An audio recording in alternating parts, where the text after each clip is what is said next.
A ticket to Asheboro up for grabs in the South Atlantic Conference Championship Series. Will it be the Catawba Indians who claim it tonight, or the Limestone Saints who force us to play an extra game tomorrow? Hello, everyone. JT Wistersill, Kyle Grice by my side. Top-seeded Catawba Indians have gone 2-0 so far. One of those wins against the Limestone Saints, so they are only on Game 3, while the Saints are on Game 4. As we mentioned, if Catawba wins tonight, that's it. Winners bracket team, off to Asheboro. Saints win, they force a game tomorrow. Now, why do they need to force a game tomorrow and not today? Well, for that, Kyle, I'll let you answer that question. Yeah, Catawba breezed through their first games. I wouldn't say breezed. That was kind of a... Oh, it was a night. The comeback in the ninth was incredible. It would make you think that they didn't have issues. No, they had issues getting through their first two games. That was against the 8 seed and the 4 seed in Limestone. They played them the first time. Limestone coming off of a doozy of a game with Coker was Sion Barnett, who had to play the hero late in the game with a grand slam over the left field wall, helped them escape elimination. And now, fighting for a spot in Asheboro, they'll need 2 wins between tonight and tomorrow to make it there. They're going to trust Austin Fine to start here, their normal third game starter. Fine, Matthew Conley, the catcher, James Dunlap at first. Really no changes for Catawba. Ty Hubbard's at second. Cole Hale's over at third. You got Nathan Chrisman, the shortstop. Actually, small change. Cooper Bryson in left field. Normally it's Hunter Atkins. Center field is Sam Hunter. Right field is Dylan Driver. Corey Hodiern, the starting leadoff hitter for Limestone for another consecutive game.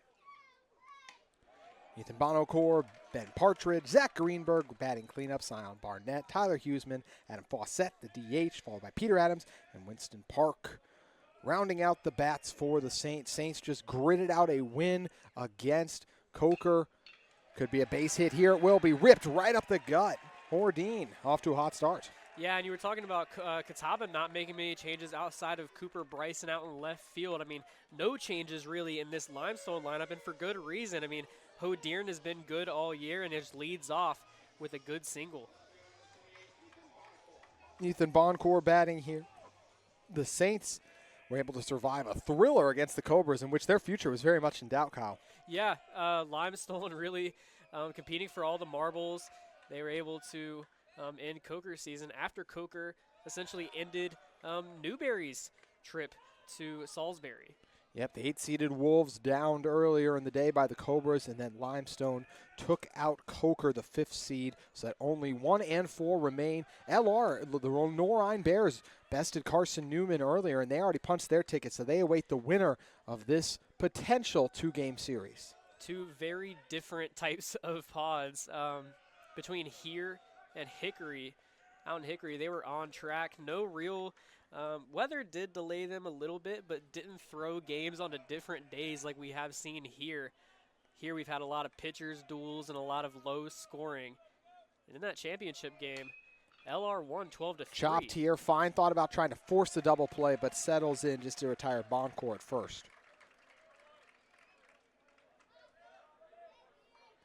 Hodiern was already on his way. He was going to try and steal regardless, so really no chance for Fine to do something. Had he not gone, that probably would have been a double play, Kyle. Yeah, I mean, we saw yesterday Cole Hales tried to throw to second when he's in the lineup.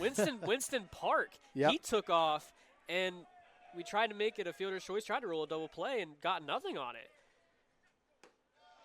So, yeah, great job from Fine to realize that he had 1 out that he could make on that play, and he got it. Fine starting here for Catawba. Having another strong outing. Struggled a little bit in the middle of the year. Got moved down to Catawba's third game pitcher, should say. But he's had another strong campaign. Has really started to heat up as of late, too, Kyle. Yeah. Just struggled a little bit earlier this year. He was on top of it last year, though, and he's really doing a good job finishing off his senior year. In total, 7 wins, 2 losses, 61 innings pitched, 69 hits. He's allowed 38 runs, 37 of those earned, 44 strikeouts to 21 walks. So far, just 5 homers, 5.43 the ERA for Fine. Yeah, definitely not bad numbers, but, I mean, Payne Stolesworth and Casey Googe also in that rotation.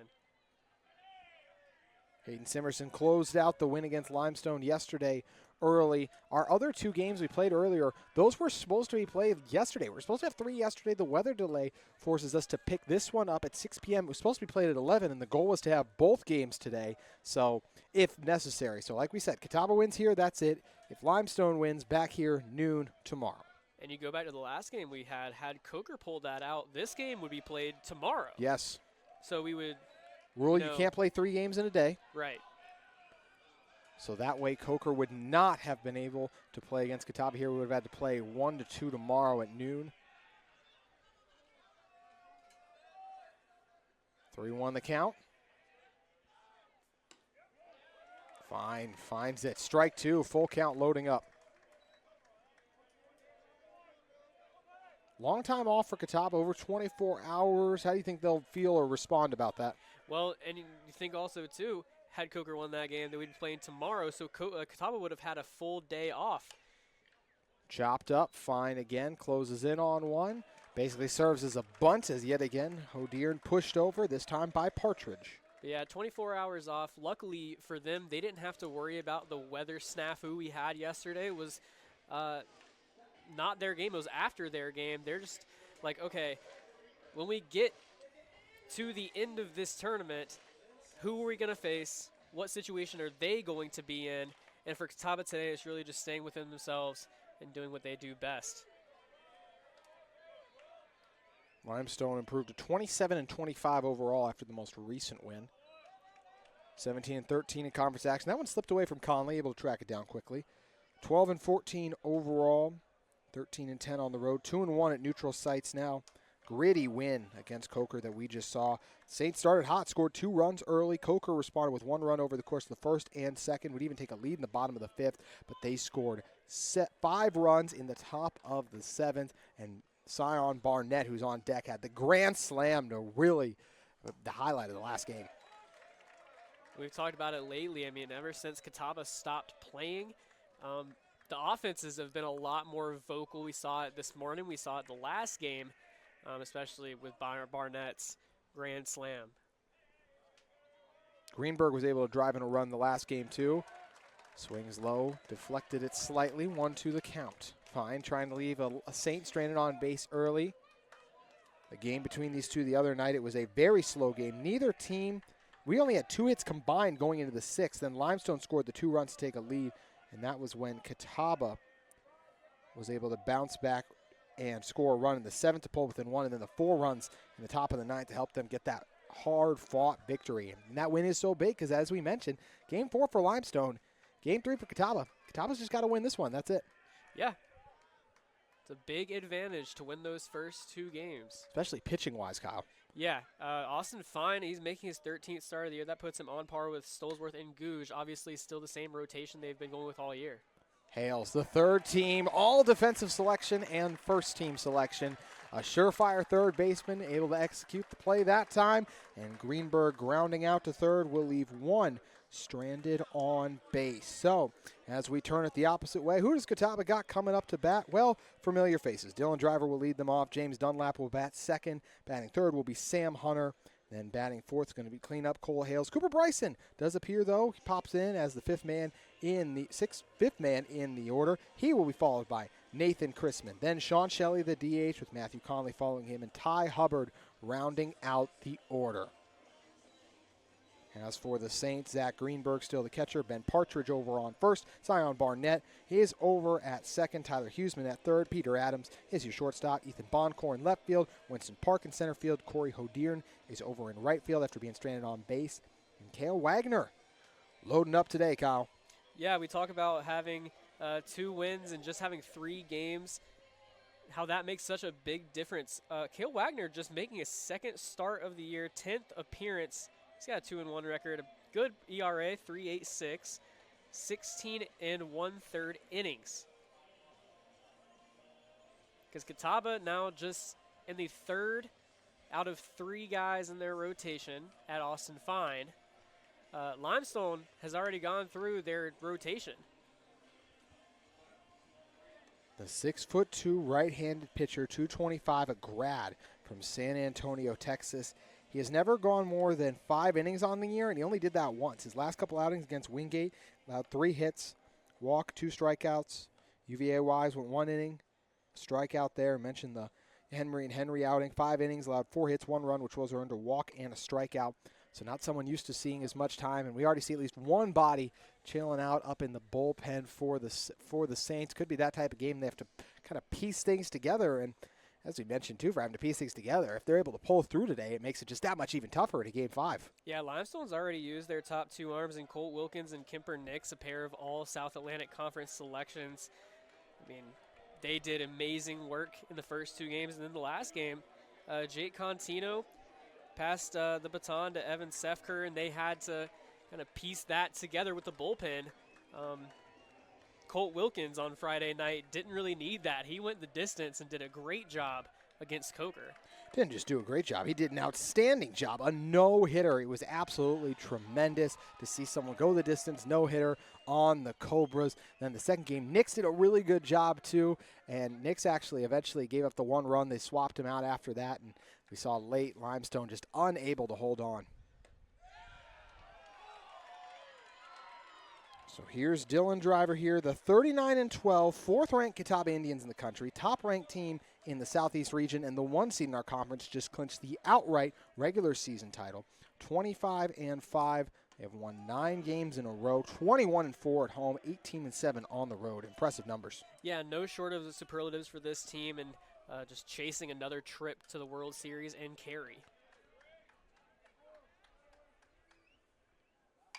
Driver, ground ball, up the gut. He's on first. Nice to see Driver get on base. He had rarely done so. In his final at-bat of the last game against Limestone, he had an RBI double. Prior to that, he did not get on base in 4 at-bats. Yeah, great response, too, after Corey Hodern led off the game with a very similar-looking single up the middle. Dunlap getting to work now here, the North Dakota State transfer. This is a guy who came to Catawba to play in games and have the opportunity to step up in moments like this. Least amount of strikeouts on the team, a veteran who's appeared in every game. You talk about fewest strikeouts in the typical batting order. He's the only guy so far that has started all 52 games. Makes the numbers even more remarkable. Driver, the 3-time all-conference selection, first time on the first team, settled in on first. Third team selection with this year was Dunlap. The only member of the infield not a part of the all-defensive team, but not really like he's a weak link or anything out there either, Kyle. He is remarkable at first. No, not at all. When you look at the fact that as a team, Catawba first in the nation in fielding percentage, I mean, everybody's doing their part. Dunlap, ground ball, scooped up, chance at a double play. Saints get the first out. Second throw goes wide, so they do get Driver out at second. Adams tried to, or excuse me, that was not Adams. They tried to get it over Boncourt.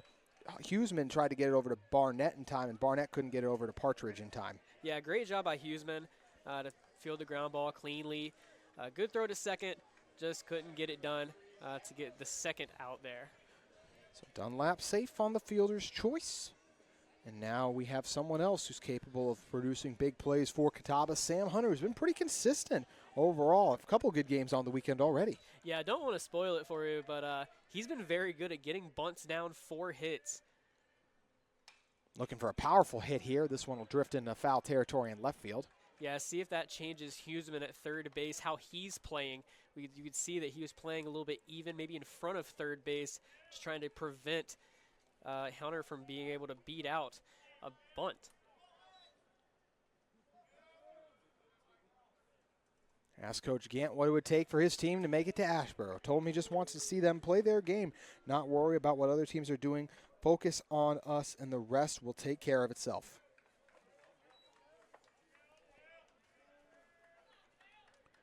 One the count. Wagner delivers. Just to the outside there.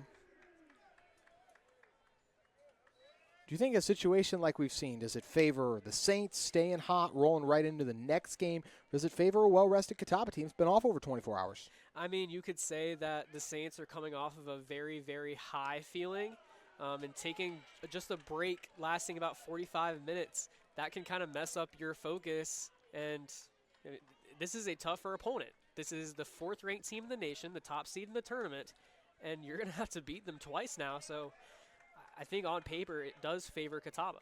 It is crazy the what-ifs. Hunter, 2-2. Pops it up. No one will have a chance at it in foul territory. But it's crazy the what-ifs. I mean, if fate went the other way, this is a Limestone team that's on the bus home. Yeah, and not coming back next year to put on a Limestone uniform. I mean, that's just the sad reality. And, I mean, they were able to send Coker home earlier. Coker was able to send home Newberry earlier. But, I mean, they're playing for the last time as a team. Hunter, high drive into right field. Hodier's been money there and captures the out, leaving Dunlap stuck on first.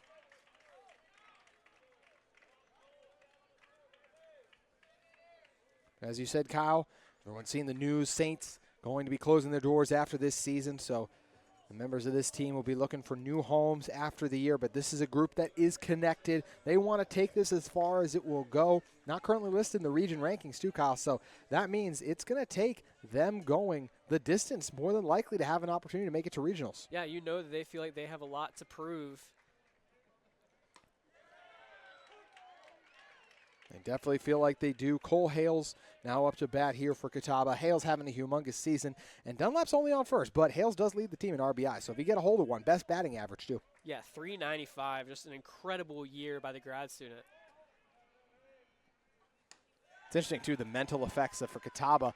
Going back and forth watching this game, you're warming up. Coach Gann had his guys ready to go regardless, but the mental side of things in the back of your mind, like, are we actually going to be playing or not? And they were going back and forth for a while. You're talking about the what-ifs. I mean, are we going to play today or are we not going to play today? Forget yesterday having the weather stuff. I mean, Hales, huge hit, absolutely blasted, going back deep, takes a bounce off the wall, and Dunlap will round third. Dunlap's going to head home, and as Limestone gets a hold of it, they can't get it in as James Dunlap charges for and crosses home plate. 1-0 Catawba in the bottom of the first. A big opportunity for Cole Hales, his 11th double of the year. And that's one's an RBI too. Oh, yeah. So an RBI double for Hales brings in Dunlap. We just mentioned if there's anyone that could get Dunlap in from first, it's the powerful bat of Cole Hales. Yeah, extends his RBI lead to 45. Now we get Cooper Bryson coming in. Bryson, we saw him briefly in that game yesterday against the Saints. He was just hit by a pitch, that was it, and some gutsy base running. He did come home shortly after. Bryson has been was big for Catawba at times last year as the DH. Today, going to get an opportunity in left field. Hunter Atkins having some struggles a little bit, so Coach Gant rolling with Bryson. Yeah, like we talked about a few days ago, Cooper Bryson been a plug-and-play guy this year. Did have a bigger role as a DH this year. Sean Shelley came in from Barry University, came in to be an all-SAC selection this year. Cooper Bryson going to try and do something here. Launches this one out, back into right field. Off the wall, it's gone! Bryson with a big booming blast. 2-shot home run. Bryson, big time. And you want to talk about plug and play. That's his first home run of the year. He's having some fun. Oh, my goodness. Shaking the head as he runs back. What a moment for Bryson. And what a decision by Coach Gant to put him in the lineup. You talk about what if. Unreal. How about 3-0 in the blink of an eye here in Salisbury? Catawba charged up and sending them out of the park at rapid fashion. Saints, as in similar rapid fashion, got to get some of their pitchers warm. Chrisman swinging a hot bat now, too. He's going to rip one out into right field. Wagner giving chase. He bobbles it against the wall, and he stumbles. Horner still trying to find it out there. Chrisman going to be held up at third. It's a triple for Nathan Chrisman. Hodier'n sold out for the effort. Couldn't bring it in as Chrisman collects a triple following the homer. 4 hits in the bottom of the first inning. That is exactly how Catawba wanted to come off a 24-hour break. As we mentioned, no one was really even warming up, so now the Saints are going to make a trip out to the mound, but I don't even think anyone's really ready to go, so I don't think they'll be making a swap here, Kyle. No, I do see 19 Ben Kitron-Bone down there, the righty getting in a few tosses. I think this meeting right here is going to be, hey, settle down, let's, buy some time. to still settle in, get out of the inning, and keep anybody else from scoring. Kale Wagner has not gone over 5 innings more than once on the season, just trying to make it out of the first inning right now. They collected those 2 outs as we had Hunter fly out to right field, then the RBI double from Hales. He bounced one off the wall. Then Bryson, the 2-run homer over the right field wall, took a bounce off the wall, left Newman Park. Then a triple from Chrisman. Hodiern sold out trying to bring it in. And as he was stumbling around trying to find it, the quick Chrisman got to third. And now all of a sudden, after a quick meeting, Wagner going to try and get one last out here. Got to be careful, too many wild deliveries. Chrisman's coming in. Oh, absolutely.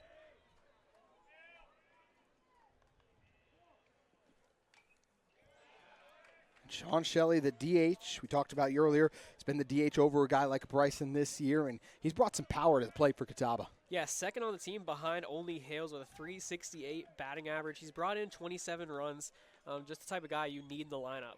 And the guy who just, well, he's not going to get a chance to hit because he just got hit by Wagner. Limestone looking to potentially get this changed to a foul ball. Could have hit off the knob of the bat. Yeah, I think that is exactly what we see as well. The Saints are trying to get something here. You see Coach Brett Harker popped up quickly to try and plead his case there. Matthew Conley waiting to bat. They're going to talk about it. I heard a little bit of a metallic hit, but I thought it might have been after Shelley got hit. How did you see it, Kyle? Right, either that or just something he was wearing. I don't know if he was wearing some sort of wrist brace or whatever, but I mean, they all make similar sounds from up here, I think. So got discussion going on. At the same time, it does give Limestone's pitchers seem to be warm now. So if it is hit by a pitch, I got to imagine that Wagner's time might be over. You talk about a game of what ifs. I mean, we almost had a double play that Limestone turned in the field Yes. with Huseman. I mean, not that it was an error or anything on Adams, but just if he made that miraculous play, we could be out of the inning with no runs. Mm-hmm. Lengthy discussion. Sometimes the longer these go on, you see them get changed. So we'll see how they figure it out here. Shelley took quite the hit. As we wait. So trying to figure out here if Shelley was hit by the delivery or not. Indeed, and they will say he was after a long talk.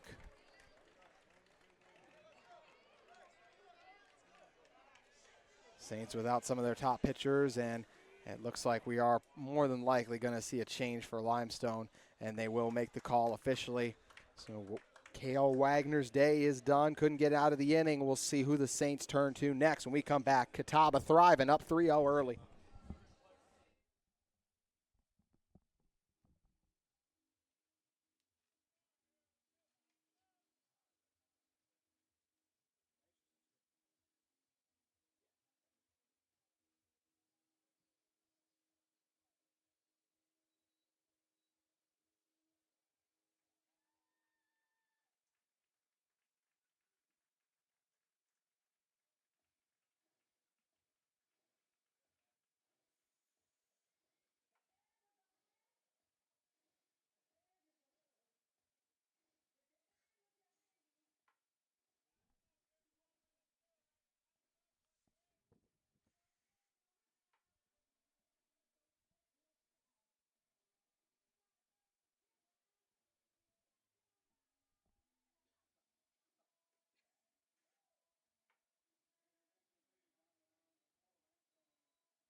Saints forced to make an early change on the mound, Kale Wagner's day. is done. And instead now Limestone will look to Ben Catrumbone, the right-hander, 5'11", 175 pounds, a senior from Trenton College. The transfer comes in. There are 2 outs. Got Shelley, who was just hit by the delivery. So now, if you're Matthew Conley, the catcher, who's had an up and down week, he's gotten hit a lot in this game. He's actually, every time he's gotten on base, it's been because he was hit by a pitcher, walked so far. Well, at least you're getting on base. So we'll see if he can produce a hit here for Catawba. I'd like to get this 4-0 cushion. They got a 3-0-1 right now. Yeah, Catrumbone been turned to by Limestone in close games. I mean, 2 saves on the year, 4.87 ERA. He did pick up a win in his 16 previous appearances. 3-0 the count. Tasked with coming through in a tight spot against a hot stretch of Catawba's bats. The 3 hits before Shelley got hit were as booming of an at-bats consecutively as I've seen in Newman Park. And just like that, Conley earns the walk. Limestone not looking on the right side of things here early, Kyle. No, loading the bases, making an already long inning, about 27 minutes since first pitch. And we're still not out of the first inning. No, we are not. In fact, we've reached the 9th man in the order. It's Ty Hubbard for Catawba, who he came up huge with a big double yesterday. Brought in runs for Catawba. RBI double for Hubbard yesterday. Still 2 outs, bases loaded up here. He had a forgettable game 1. Got on base in his 3rd at-bat of game 2, and then the RBI double in the 3rd. You talk about all those doubles. One of multiple guys in this lineup with more than 10 doubles on the year. Coming into today, Catawba had hit 100 doubles for the year. So Hale's already raising the number up from that. Catawba offense erupting early in the 1st inning.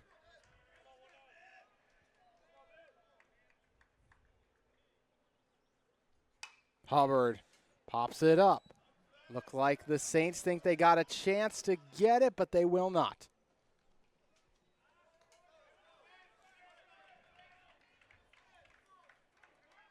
Everyone will reset.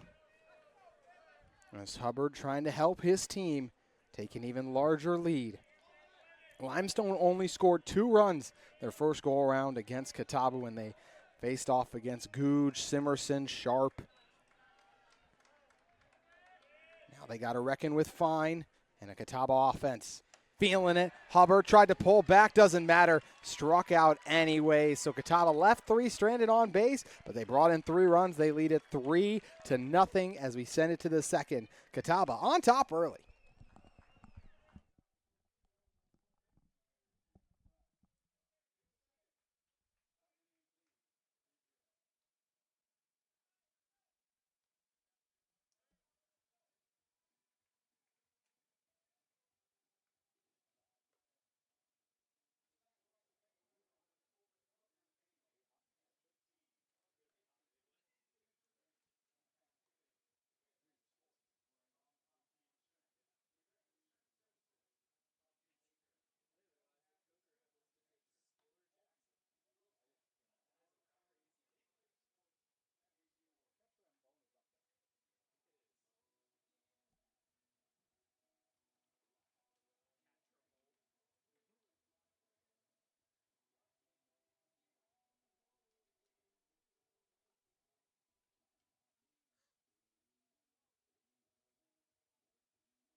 Catawba fresh off a home run. Someone who hit one against them the other day was Sion Barnett, and already a grand slam in our last game. He's batting here, facing off against Fine. Barnett's, Hales fielded it perfectly off the ground. How about it, Hales? A humongous play. First team all-conference and an all-SAC defensive selection. I mean, that's just what he does. Hales, what an out to start things off. Catawba's offensive momentum carrying them into the defensive side. Tyler Huseman now up. Last time we saw Fine, he went 6 innings against Lincoln Memorial. And the 13-1 Catawba win, was able to go far in that one. 4 hits allowed, no runs, 5 strikeouts there, 1 walk. Talk about heating up coming into conference tournament. Yeah, doing a lot better now. 5 strikeouts were his most since February 7th, too, Kyle. Yeah, stark contrast from another ground ball. This one a little easier for Hales, and he's making it look easy at third base right now. 2 up, 2 down, thanks to Hales. Back to back. Huseman couldn't make it on there. What were you going to say, my friend? Yeah, Fine really turning the corner on his season. When he faced Limestone, that was a 10-0 decision in the Saints' favor. That was the first game in the 3-game series down in Gaffney. A 10-0 run rule. Limestone put up 6 runs in the second inning. So a big spot similar to what we saw in the last game when Limestone put up 5 runs late to beat Coker. Adam Fawcett, the opposite DH for the Saints. This is not what the Saints needed, trailing 3-0 to go 2 up, 2 down in the blink of an eye. No, we already talked about it being a gauntlet with the one-loss team having to win twice, and now they're going to come out of a 3-run hole in Game 1. Finding the defense locked in. Only 1 hit allowed so far. Saints and Catawba both vying for the chance to go to Asheboro. Last year's South Atlantic Conference tournament champion was Wingate, who beat LMU. Wingate downed earlier in the Lenore-Rhine pod yesterday. Strike 2 for Fine there. They were able to upset Carson Newman in the very first game of that pod. One of the only real upsets we've had so far in the conference tournament. Fine, low ball 4 there, so a walk for Fawcett.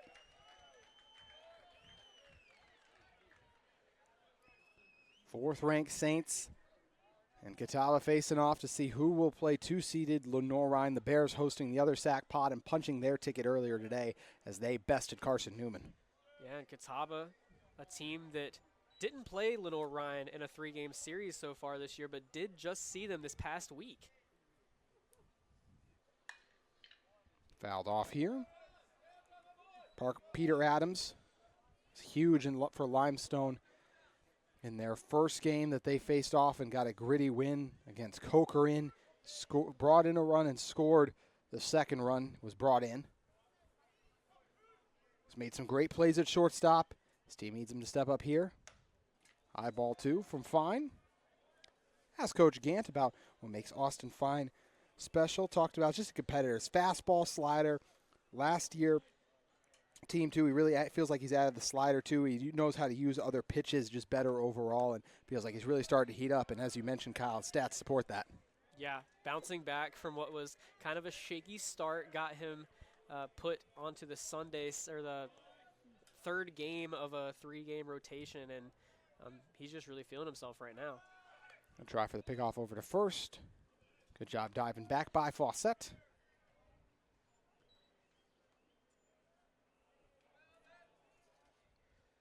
See Bo Ruscher here in attendance, a member of last year's team, the Gardner-Webb transfer, helping Catawba get to carry. That's what this group is hoping to do. Fine brings the count to 2-2 off a strong delivery there.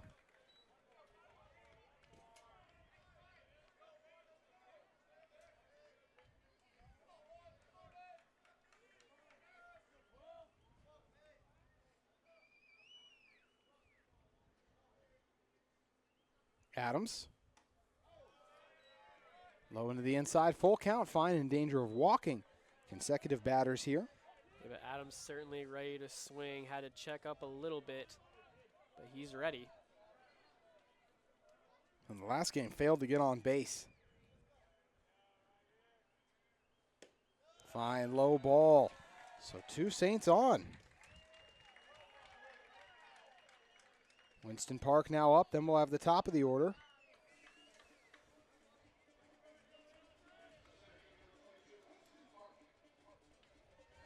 Final reset. Catawba took their first game against Newberry, 8-4. You mentioned that was another one that was not a cakewalk for Catawba, but they were able to come through and gut out a gritty win in that one. No runs were scored till the bottom of the 4th, which Catawba did as this one's fouled off. Wolves would respond to tie things in the top of the 6th. Catawba would rattle out 4 more runs in the bottom of the 6th. The Wolves would respond with 3 runs in the top of the 7th, and Catawba would match them with 3 runs in the bottom of the 7th to make it an 8-4 Catawba win before they were able to best Limestone 5-2 yesterday afternoon. The first and only game we were able to get in. Yeah, if you haven't been tuning in, if this is the first game you've seen this weekend, I would say don't let a 3-run lead in the first inning confuse you. I mean, we've waited to score late. It's been the second half of games that has changed the overall outcome.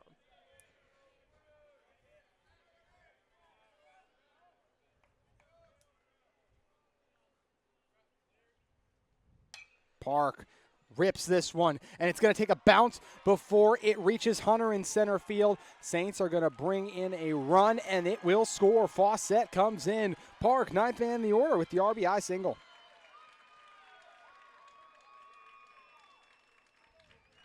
Just like that, back to the top of the lineup, and the guy that led off the game with a single, and Corey Hodearn. I'm going to get it eventually, but Corey Hodearn. Hodearn comes up here. Last time we saw him, ripped a line drive out into right field. Saints up to Saints with their second hit now. Fine, put the 2 guys on base with a walk.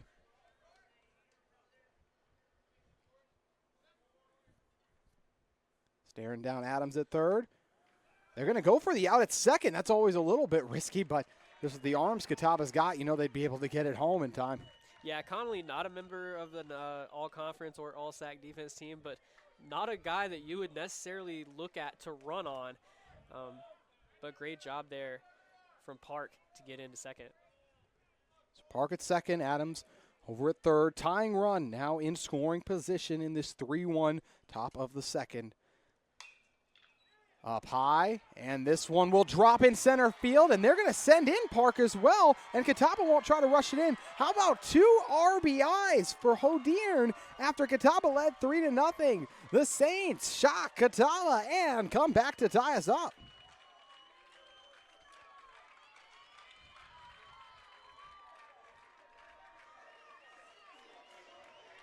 How about the speed as well? And that's why it was so big for Park to get to second in time, because he does. And now here we are, all tied at 3 apiece, Kyle. Yeah, 21 stolen bases on the year, and just shows how much speed he had to get around third. Boncourt ground ball. This one fielded cleanly by Chrisman. Long throw to first is there, but damage done. We're tied up. 3 apiece. It combined 7 hits early. Catawba's bats were hot. They already went around the order once. We'll see what the top of the order can do, starting with Dylan Driver when we come back. You're watching the 2025 South Atlantic Conference Baseball Championships on Flow Sports.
It wasn't long ago. It felt like Catawba was cruising. They amassed two quick Saint outs quickly to begin the top of the second, but then the hits started to come on. Well, actually, first it was Fawcett and Adams earning the walks. Park was able to punch one out in right field to bring in a run. Then we saw Park able to steal second, and that allowed Hodiern to bring in both of his teammates in the process. So we are all tied at 3. Yeah, and speaking of feeling like not that long ago, Dylan Driver already back up. Catawba starting with the top of the lineup again. He led off Catawba's half with a single. Ripped a ground ball up the middle just past second in his first at-bat. Coming off an RBI double. Had just one hit in game 1, just one hit in game 2, but it was his last one and the biggest. High delivery to Driver there.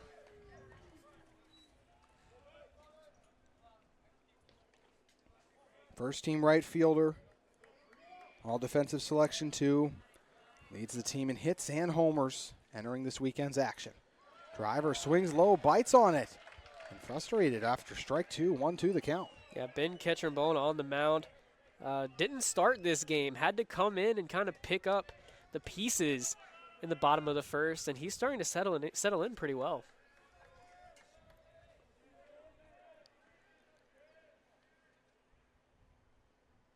Driver directs this one straight up in the air. Park has eyes on it and gets the out on Catawba's leadoff man.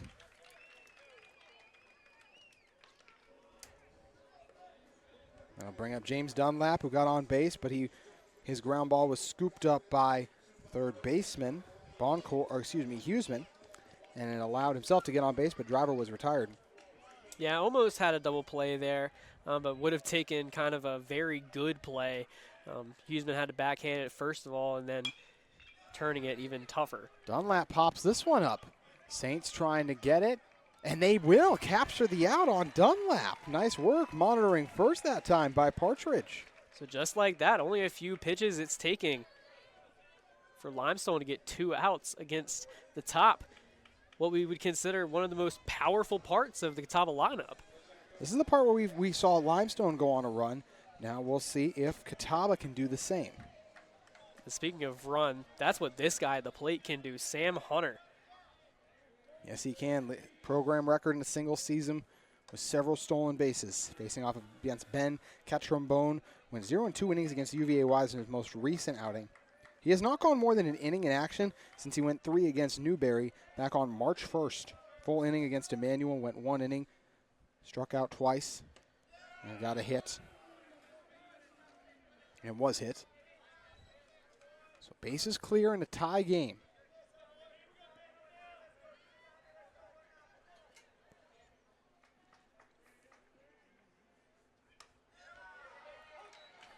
Last year, a great year for Catawba, but they didn't make it to Asheboro, trying to get to and have a chance to win a conference tournament championship after capturing the regular season crown for the 2nd consecutive year. Strike 2 evens the count at 2-2. 2 outs in the bottom of the second. Yeah, last year LMU kind of a thorn in Catawba's side. Beat them in the winner's bracket and then beat them when they were trying to get out of the loser's bracket.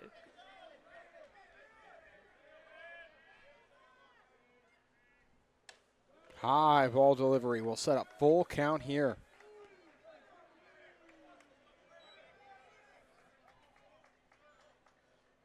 April 4th was the last time Ketchum-Bone walked a batter. Hunter flew out to right field in his last at-bat. Ground ball here. Saints shift over to cover it up. The speedy Hunter cannot beat the speed of Barnett. Sion Barnett comes over, covers it up, and we're off to the third after we flipped our score. 3-0 Catawba after one, 3-3 after the second. This one shaping up to be a classic on Flow Sports.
Partridge begins us here in the top of the third in a game that feels so different just between how it started. We're only in the top of the third, Kyle. Yeah, Limestone, nothing in the first inning while Catawba scored 3. Then they flipped it. Limestone 3 in the top of the second and held Catawba scoreless.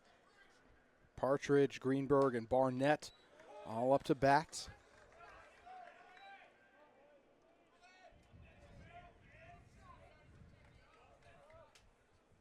Partridge in the last game drove in an early run for the Saints.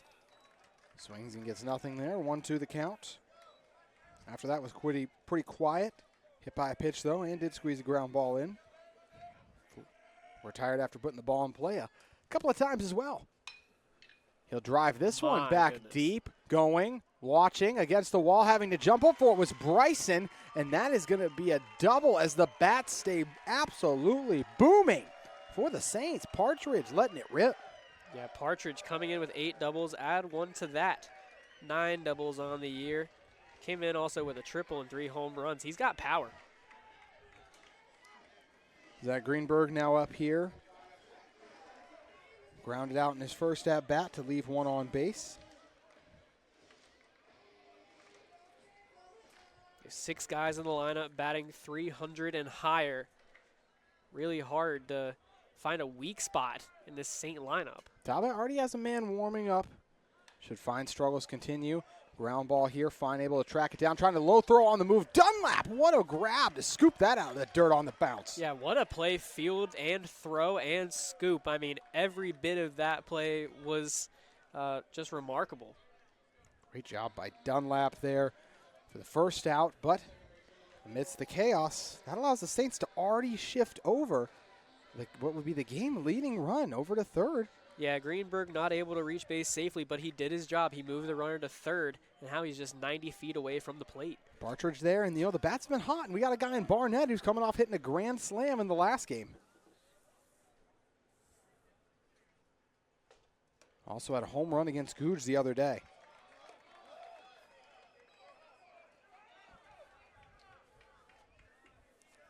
Grand slam earlier, had an RBI double, was hit by a pitch, and also drove a double off the wall.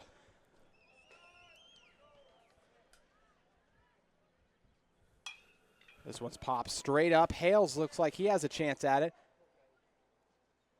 And he'll capture the out to retire one of the top hitters on the weekend. Yeah, big out to get there.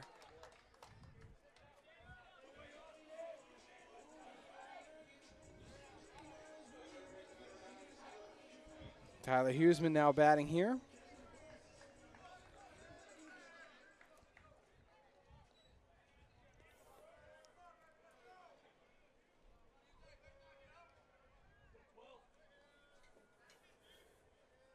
Fine looks over to third.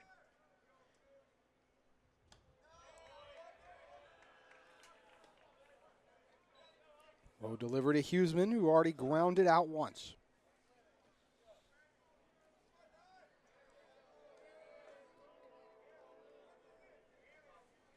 So 2 outs now. Fine looking to keep this a tie game.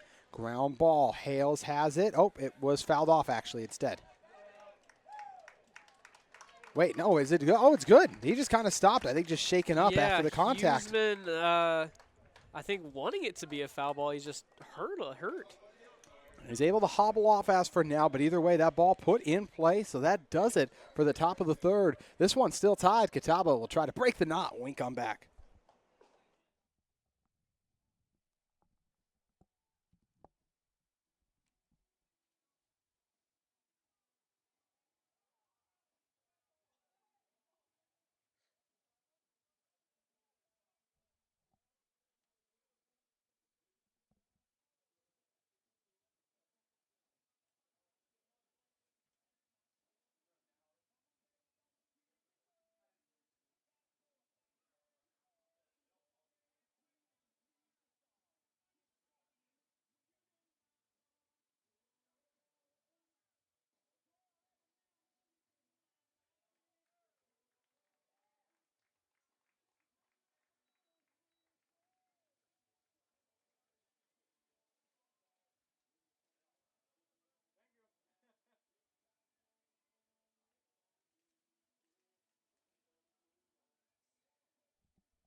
All tied up here in Newman Park. A beautiful night in Salisbury.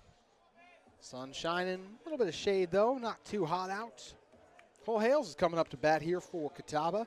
It'll be Hales followed by Bryson and Nathan Chrisman. And based on what they were produced in their last few at-bats, Kyle, Catawba fans should be very excited.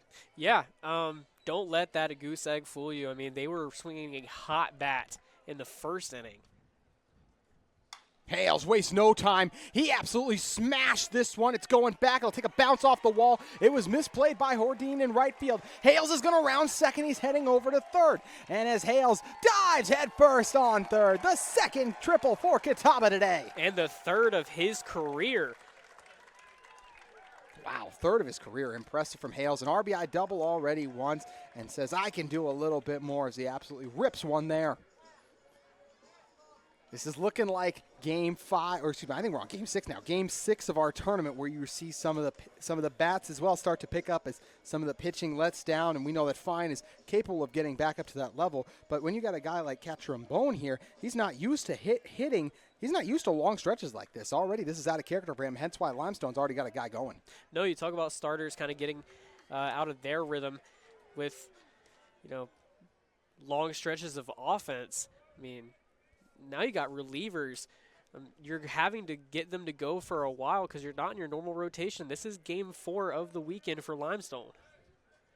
Not the DH. Normally the DH, but Bryson, Sean Shelley, the DH today. Bryson batting here, the left fielder. Last time we saw him, a monster home run, first of the year, as he ripped one in the right field, bounced off the wall and left the park.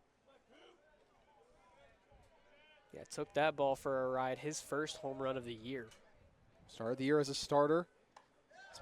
Has not played in a lot of games. Saw him recently against the LMU. Talked about the impact he made after being hit by a pitch the other day, able to come in for Catawba against Limestone. So Coach Gant decided to roll with Bryson, and man, did he produce big things.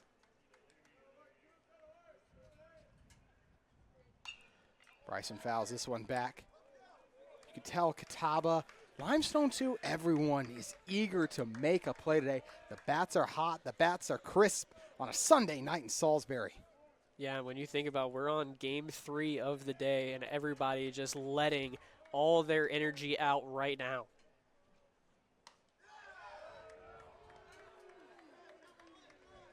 Full count looming.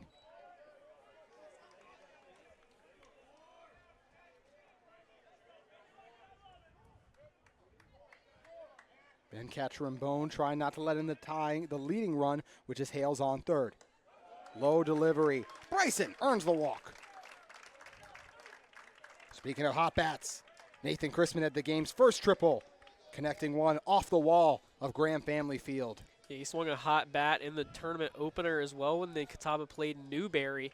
Had 2 just defining hits in that game against an 8 seed that gave the 4th-ranked Catawba Indians a fit. Great crowd on hand here. Our Sunday nightcap at Newman Park. Several students getting ready for finals this week, checking in on the action. Watching their fellow student Nathan Chrisman, former ECU Pirate transfer, coming over to Salisbury and has really been taking his game to the next level as of late, and we just saw another example of that in his previous at-bat. Yeah, a guy that Coach Gant knows very personally. Being around Salisbury, playing Legion, he's happy to have Nathan Chrisman come home. Brought in a few runs in game 1. Trying to do something here as he's lifting this one out into center field. Park will make the grab, and then we see Bryson hold up at first as Hales walks on home and gives Catawba the 4-3 lead. And just the little things. Cole Hales taking his time getting off of third base. You don't want to leave early and get out of the inning there. I mean, just good job. Veteran thinking there from Hales. Hey, I can score easy on this. Let's not make an error like that. Catawba leading 4-3.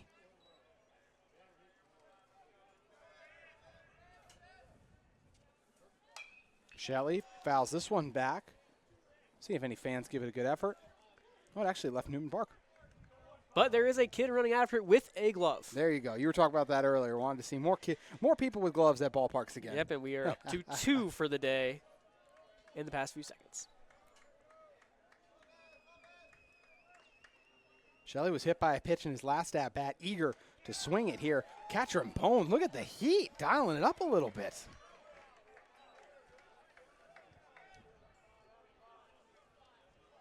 Bryson over on first still. Catawba leading 4-3. Didn't score any runs in the second after pouring on 3 in the first. It was this stretch of the lineup that was productive.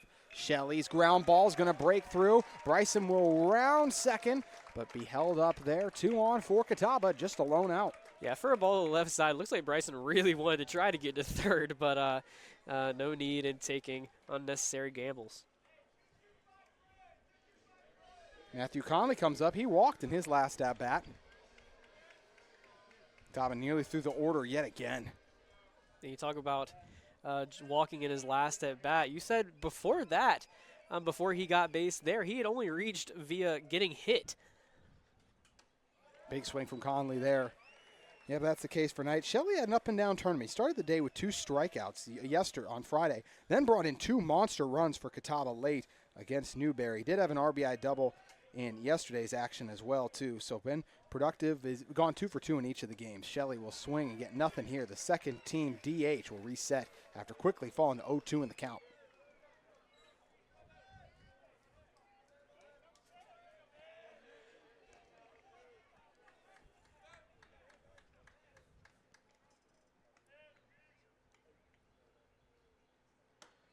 Once again, catcher and Bone dialing up the heat.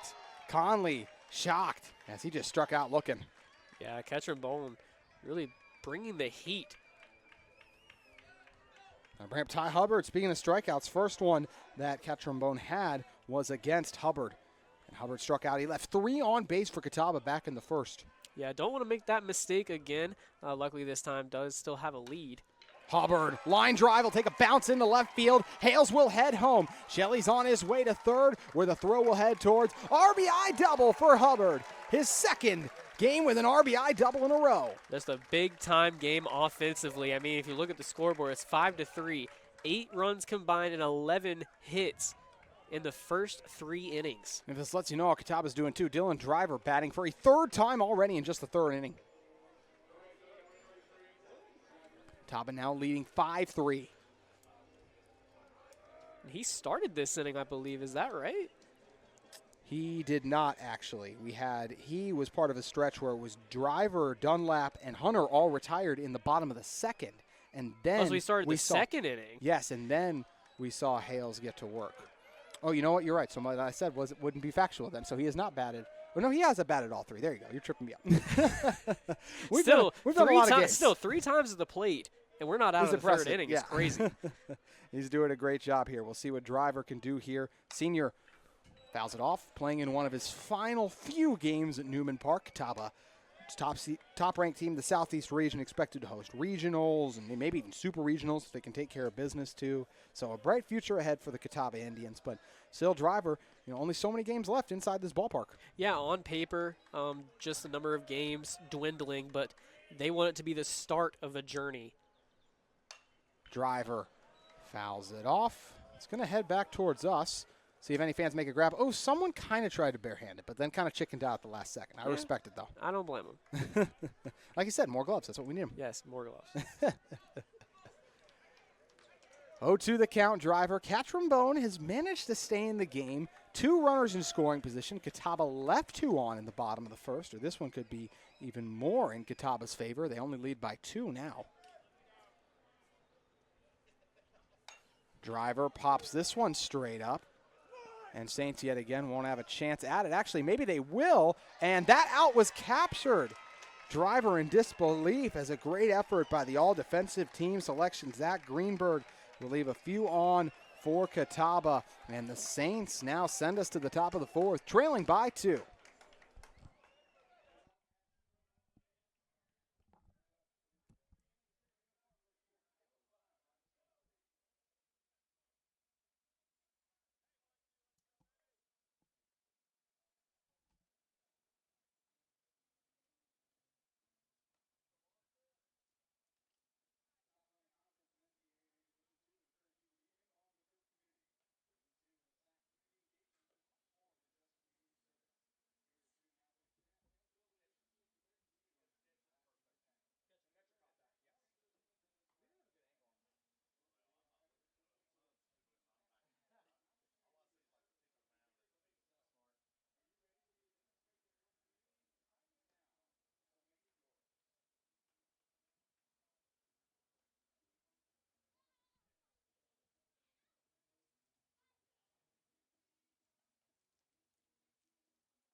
Adams Fawcett set to begin us in the fourth. The leadoff man here, Fawcett, Adams, and Park, all hoping to punch one on Catawba and get the Saints back in this game. Fine back out here.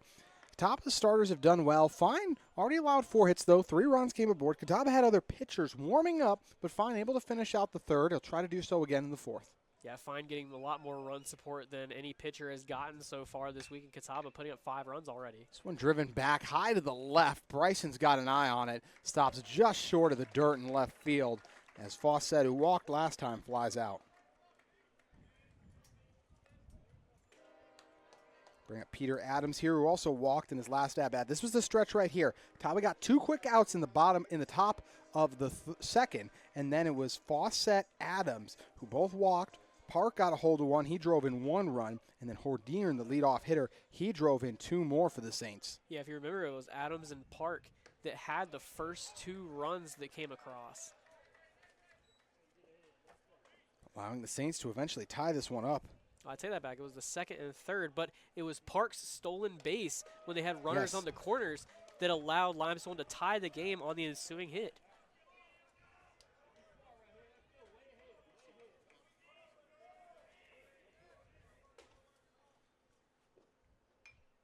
Fouled back by Adams here. Adams didn't make it on base in the last game.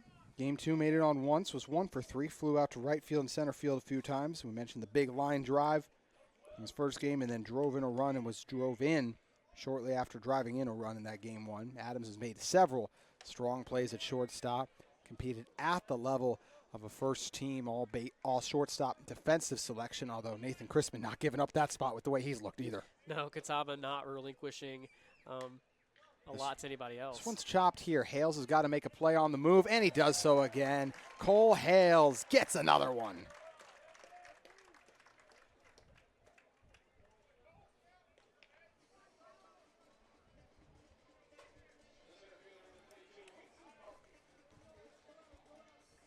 Winston Park now up here.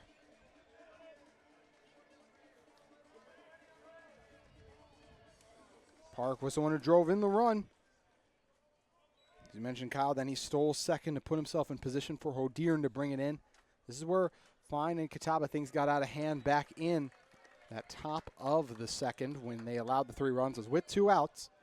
Fine looking to make it a quick inning and return Catawba to the offensive. Already 7 hits today. Their bats have impressed early.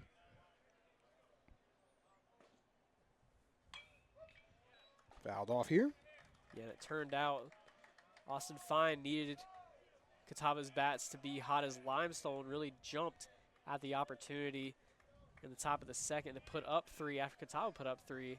Tied up with Catawba roaring back with 2 more runs in the last half inning. Catawba already matching their previous game output against the Saints. They scored 5 runs on 9 hits. They're 2 away from that mark there. So already a nice start for Catawba. And once again, they didn't score anything until the top of the 7th. That was just 1, and they didn't score multiple runs till the top of the 9th. Talk about getting it when you gotta have it. And you talk about the first 2 games for Limestone, 2-0 win over Coker and then a 5-2 loss. So only 4 runs in the first 2 games. Obviously they exploded last game, but already up to 3 today. Well, that wasn't until late either in the 5th inning too. So a lot of innings in which the Saints have struggled. Saints defense also looks a lot different. It wasn't long ago, Kyle, when they were on a stretch of 24 innings without allowing any runs. But since, especially now that you're facing an offense like the one Catawba's got, that's harder to keep up. Park swings, misses. Fine collecting his first K as he heads in. Catawba will head up to bat next, leading by 2 runs. Bottom of the 4th coming your way after the break on Flow Sports.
James Dunlap getting Catawba busy here in the bottom of the fourth. It'll be Dunlap followed up by Hunter and Hales. All with a chance to bat here. High delivery that time. Ball one. New pitcher as well as come on. It'll be Connor Elliott looking to do something here. The right-hander, 6'1", 180-pound junior. Bluefield State transfer, Kyle. Yeah, and haven't seen him yet this weekend, although he led the team with 18 appearances on the year. This will be his 19th. He has 2 saves in 34 and a third innings. Cobras have already had to start dipping into some of the weekday guys. Another example of that. And someone who they have obviously seen on the weekend so far. Wagner started the day, went 0 in 2 innings, allowed 4 hits, 3 runs, all of those earned. Faced 7 batters. Catcherambone went 2 in 1 innings, 3 hits, 2 runs, 2 of those earned. Faced 12 batters, got 2 strikeouts and 2 walks. 3-1 the count here. Dunlap hoping to land on base.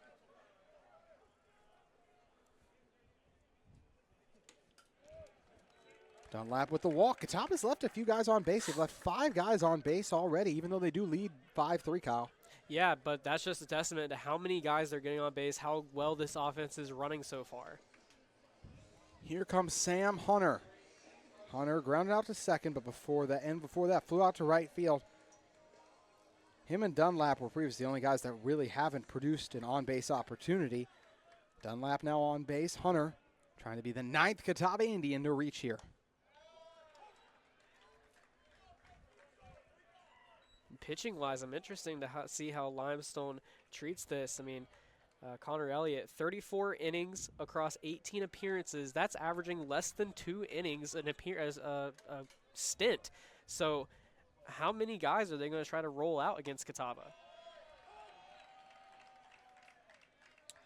Elliott bouncing back well against Hunter here. His last outing, he went 1 or 2 innings against UVA Wise. He allowed 2 hits. He got a strikeout there. Season best 4 strikeouts against Mars Hill.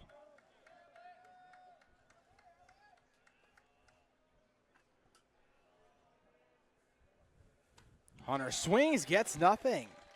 Nice job there. A great start for Elliott after the walk, or great bounce back.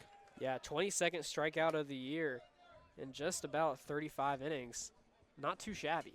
Hunter's had his ups and downs. For Hales, it's been nothing but up so far.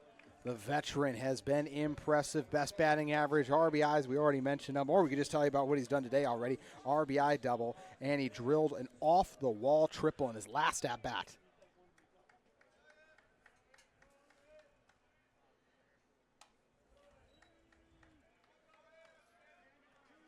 Hale's sister, a member of the softball team, as we mentioned the other day, and she had a heck of a season, too. Set the single-season record for doubles, so even though Hales is having a heck of a season himself, him and his sister going back and forth, a little friendly competition there, sibling competition.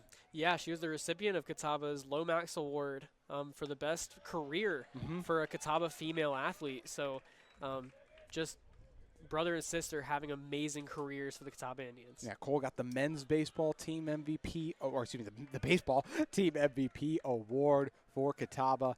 He's having himself a really strong year, too. Hales rips a line drive into right field, takes a bounce. Ordier's going to get to it, but not before Dunlap's going to head over to third, where they'll hold him up there. Hales, his 3rd consecutive hit today. Just having a massive day. He didn't start his career at Catawba. He started his career actually at Coker for his freshman year. So Coach Gant, I mean, in the long run, you are so happy to have him come back home to Salisbury.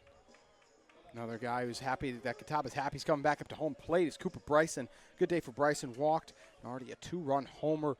Took a nice bounce off the wall at Newman Park. Field dimension short, but that wall is intimidating out there, Kyle. Yeah, you talk about glad he's back. Glad he's back in the lineup. Bryson fouls it off. Ooh, that one hit something out there. But Cooper Bryson, someone who so far on the season, last year had 57 hits, 36 RBIs. And, you know, last year, too, batted 295. But this year, coming on strong as of late, had 3 hits and 5 at-bats against LMU. Had a 2 RBI game and 2 for 3 at-bats versus LR. 2 walks. Looking to step up again against the Saints. Going to play the bunt down. He's got a good bunt game. That's something this Catawba team prides themselves on. Is their short game. Small ball approach for Catawba. Most likely won't go back to that now being down 0-2. But he did flash a little bit of that power in the first inning, sending it 350 plus over the wall. The former DH demonstrating excellence. We'll see what he can do here. 0-2 with 1 out, 2 on. Popped up into left field. Dunlap has to watch it, and they capture the out, and unfortunately, no room for Bryson. No room that time for Dunlap to head home. Yeah, I was questioning if that ball was going to be caught. Adams got his glove up a little late, I think almost trying to confuse the Catawba runners. Now here comes Nathan Chrisman. Already a triple in his first at-bat, then a sac fly in the last one. No sac fly available here, so now there's 2 outs on Catawba. Catawba in the bottom of the 4th. So far they're tracking score a few runs, then don't score, then score a few runs, and then we'll see what happens here. Chrisman will reset after a moment. And really cool to watch his contributions to this team, not just in the game, in the play as well, but off the field. The All-State NACDA Good Works team selection for his Stealing Hearts Foundation. He's going to bring in some runs here, though, for Catawba as Dunlap will be brought in. Hale settles in on second. Chrisman, the RBI. Yeah, good work off the field and good work with the bat. An RBI hit that extends the Catawba lead to 6-3. Chrisman's great tournament continues. You could argue him or Hales, back and forth, who's been the best hitter. Yeah, they might as well share it. Like Carey's shared yes. the, first team honoree with Bree Gallagher. Mm-hmm. Yep, the two of them got both an award for the Catawba softball team at our awards banquet earlier in the week. Just hard to pick between 2 great players there. Yeah, and a team that unfortunately just barely missed the softball tournament. Yep, SAC tournament. But really came around late. Swept a ranked Tusculum team. And their male counterpart out here trying to do their job to secure a conference tournament championship. Inside delivery to Shelley. Shelley's mad at himself for getting out of the way, and then Coach Gant was frustrated with him too for getting out of the way. That's one thing Catawba does well is they're tough. They'll hang in there, take a hit. Easier said than done than some of the heat, and we've seen Elliott bring it a couple times now, but that one an opportunity that Shelley passed up. Yeah, you just got to tell him, trust me, you're not going to be the first hit batter of the weekend. That wild pitch goes past, and thus it easily allows Hales and Chrisman to head on their way, both in scoring position. Yeah, right there for Shelley. Anything to the outfield. Hales and Chrisman, not slow runners by any stretch of the imagination. Well, Chrisman especially. That's one of the second fastest guys on the team. And Hales has some solid speed to himself, too. But if Shelley gets a hold of this one, he's got to be careful. 2 outs, but Catawba could pour in some more runs here. Elliott doing his best. High to the inside for ball 3. Limestone in danger of loading up the bases.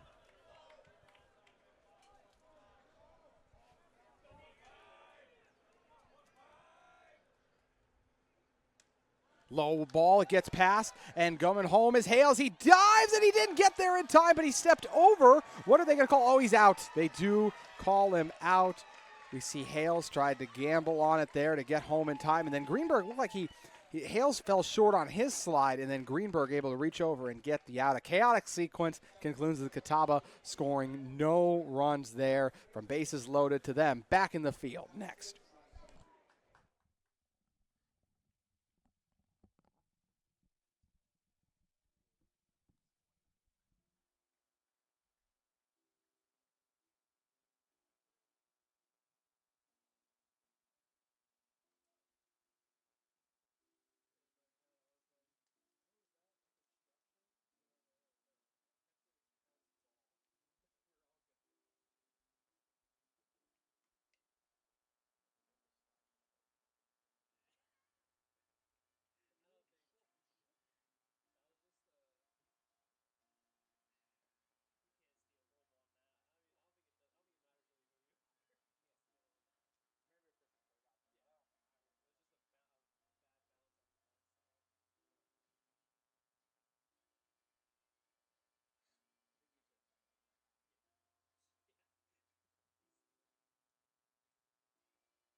Saints top of the order, back to work here.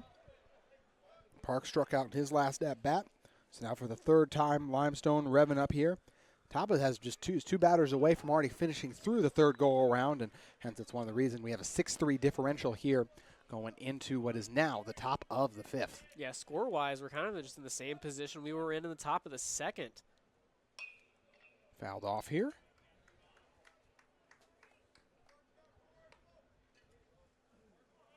O'Deer drove in 2 runs in his last at-bat. He's 2 for 2 so far today, ripping a line drive into right field.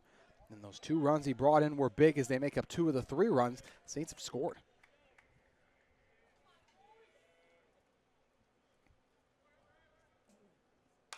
Ground ball with some speed. Dunlap calls off fine as he does it all himself.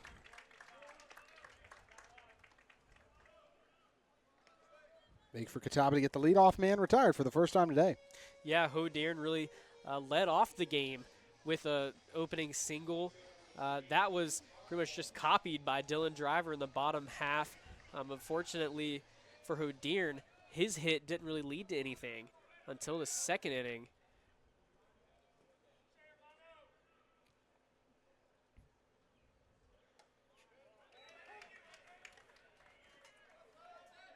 Fine finds it again. Now facing off against Boncourt.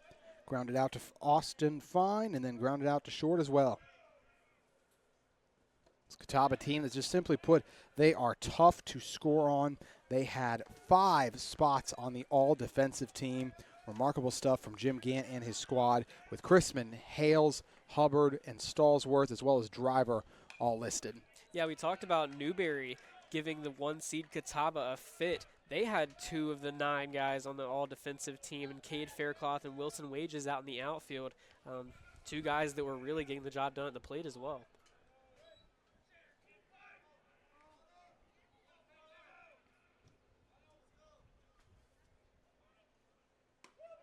Strike 3, Boncourt looking fine. His second strikeout in his last 3 batters faced alone. Yeah, just a nasty breaking ball.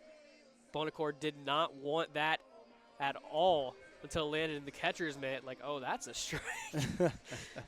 Just like that, 2 up, 2 down again. This is what Fine's done well at, but getting the last out is sometimes been an obstacle. We'll see what he can do here facing off against Partridge, who did have a double last time he saw him before he grounded out to Fine in the first at-bat. Yeah, this weekend we've seen a lot of 2-out rallies.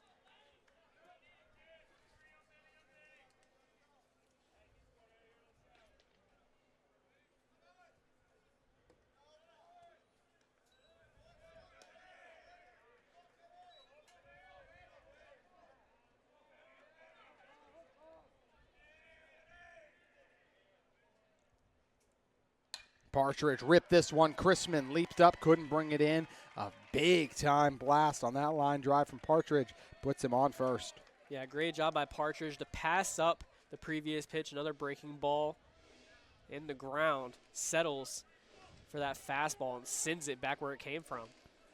Zach Greenberg, we mentioned those all-defensive teams. He's the catcher on it. Coming up here, grounded out to Fine his last at-bat and grounded out to Hales earlier. Yeah, made a great defensive play to end the last inning. Chased down a wild pitch and tagged out Cole Hales at the plate.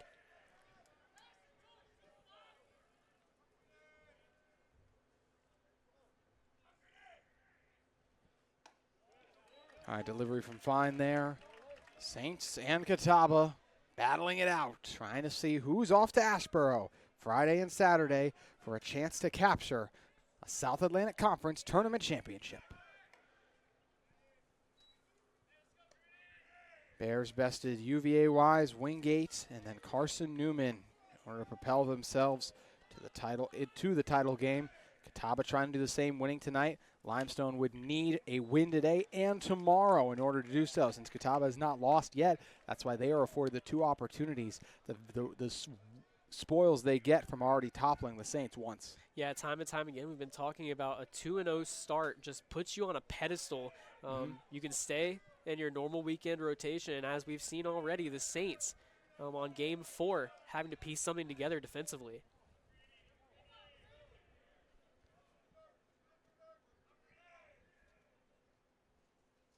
Greenberg fouled this one off.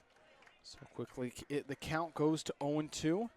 Limestone has not scored any runs since the top of the second, in danger of a third consecutive scoreless inning, with Fine settling in nicely. And sometimes it does take him a little bit of time, but once he does, the results can be devastating for the opposition. Yeah, it's clear. A couple of zeros in the past 2 innings.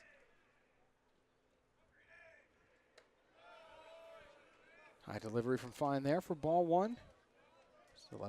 Still have Partridge on first.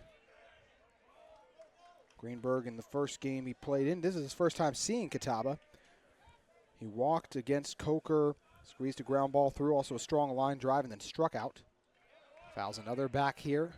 Yeah, he was one of the notable absences from the Saint lineup in their second game after beating Coker in the opener.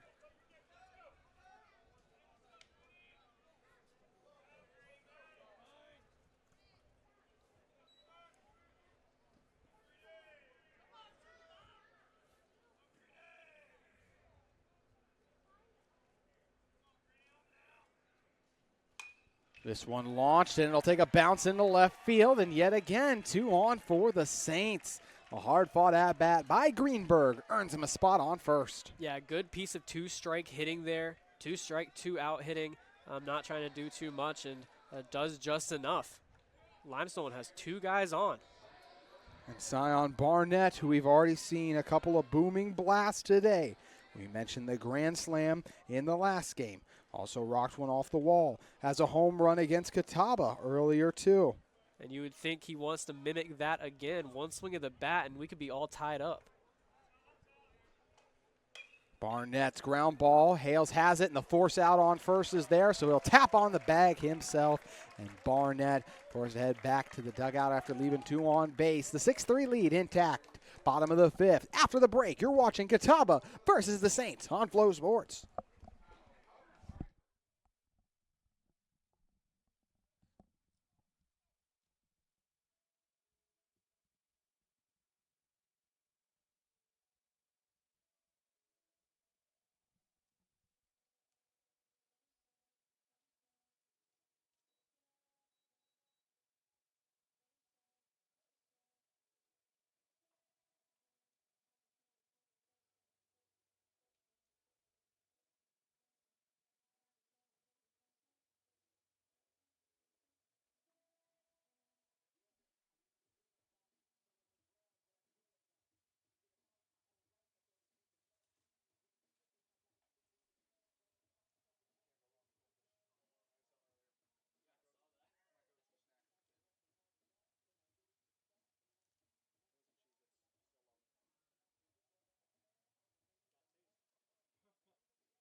Conley getting to work here for Catawba. It'll be Conley, Hubbard, then the top of the order. What's already been a strong day for this Catawba team. 9 hits already, Kyle. Yeah, a lot of hits in a short amount of time. The most action we've seen from offenses so far in the tournament. All the offensive has started kind of quiet, but an interesting departure from that as a combined 9 runs so far. Fouled back by Conley.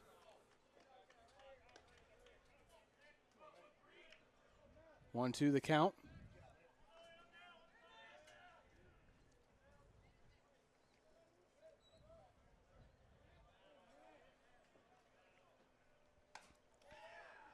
Elliott Connor back in here. Conley struck out looking his last at-bat, walked in his first. Really the lone guy without a signature hit this tournament, so he's definitely due, especially on a night where Catawba just 1 away from their 10th hit. Yeah, you talk about guys that you think are due. He's one of them. Conley will swing. It's dropped, though, so he's going to head over to first. But Greenberg knew he would get to it quickly. So the catcher goes down yet again. Conley, second consecutive at-bat. He struck out in the only 2 strikeouts acquired by Limestone pitchers so far. Or, excuse me, we also had Hunter strike out his last at-bat. And Hubbard strike out as well in his first, so I apologize, way off there. But in his last at-bat, we did have Ty Hubbard rip a double, RBI double into right field as Greenberg couldn't bring this one in. Hubbard's having himself a nice tournament here. Catawba left a few on base in the last at-bat. They do lead, but it's only a 6-3 lead, and it could be a lot more, Kyle. They left several on base. Yeah, a lot of guys left on the base paths. Just think they hope that that doesn't come back to bite them. Strike one that time. With 2 outs, Catawba's 5 of 8. With 2 outs, though, he's talking about Limestone's success, too. They're 4 for 9. With runners on, though, Catawba, biggest difference. They're 6 for 13. Saints, 3 for 10. Yeah, so when it rains for this Catawba offense, I mean, they let it pour. Yes, they have. Chopped back here. May 4th, 6 p.m. evening showdown between Catawba and Limestone for the right to compete for a tournament championship in Asheboro, North Carolina, a little over an hour away for Catawba. Saints looking to make it one last ride, one last trip for this team, trying to keep things together after the unfortunate news of Limestone's closure.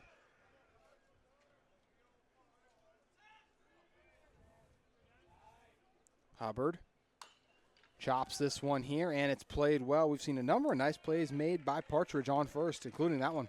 Yeah, almost had thought he had a shot at the ball to the backstop. I mean, we heard him calling it, I got it, I got it, I got it. And it was Greenberg that barely came up with it.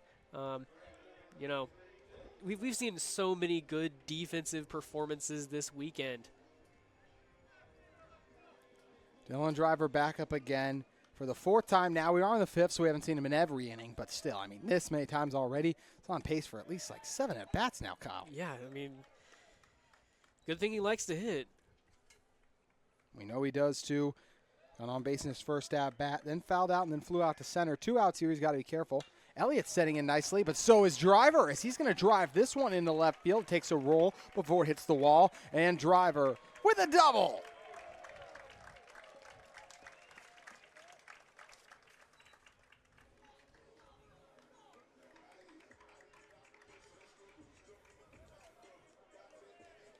So a double for Driver will bring up Dunlap. Dunlap, one of the few players so far today without a hit. He got on base with a walk last time. Flew out to first in foul territory. Grounded out to third. We'll see what the former Bison can produce here. Yeah, and Dunlap, a guy that pitchers don't particularly love to face. All SAC third-team selection. Ranked in the top 10 among SAC hitters that are the toughest to strike out. Yeah, I mentioned leading the team in lack of strikeouts for Catawba. He's got a great eye, very patient at the plate, and that's something Coach Gant told me he likes about it. His offense has been doing more. Feels like they've had more quality at-bats that have set themselves up for success. Dunlap will foul it back there. And you look at the years under their belts, they've seen a lot of pitches, some D1 influence in there. You got Dunlap from North Dakota State, Sam Hunter spent a year at Queens, and Chrisman coming in this year from ECU. Yep. Conley, another one, the Surrey Community College transfer. NJCAA Region 10 Player of the Year a season ago. Hunter Atkins, a Barry transfer. We've talked about it, but Coach Gant, for Coach Gant, but because Catawba team's been willing to adapt, and that's why they've been able to replace production and thus vault themselves right back up to the top of the conference after losing some great players. Yeah, the guys that are coming into the team, they're being told that the standard is as high as the ceiling goes. Dunlap trying to raise Catawba's ceiling with a ground ball. It's well contained. This throw, nearly off the bag. A good job yet again, though, by Partridge, continuing to impress. Grabbed it and then tapped back on first. So Catawba leaves one stranded on. They go scoreless in the bottom of the 5th. We go scoreless as a game in the in the 5th overall. So we only got 4 innings left to go. 6-3, Catawba leads as we send it to the 6th.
Tyler Huseman getting to work here, and the Saints, they do. They have to get some offense going, trying to spearhead some success here. Huseman, Fawcett, and Adams all facing off against Fine, who's in the midst of another mighty fine outing too, Kyle.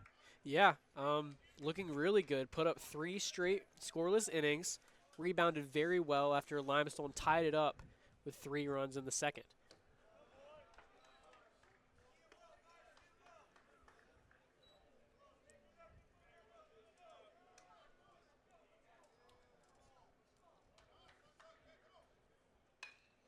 Fouled off by Huseman there. Huseman got on base in his last at-bat and grounded out to third earlier.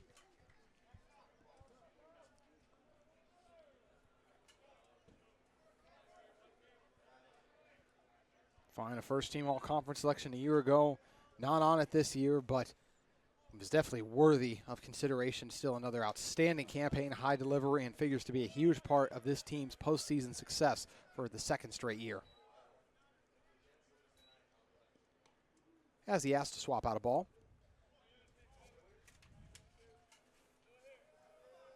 Catawba won the series at the Saints earlier in the regular season. Jim Gant got his 1,000th career win, and actually, you guys might be able to see it from your angle. There's a jersey with Gant on the wall out there in right field that says Gant 1,000 career wins. And for Fine, he'll register another strikeout there. Yeah, really starting to settle in.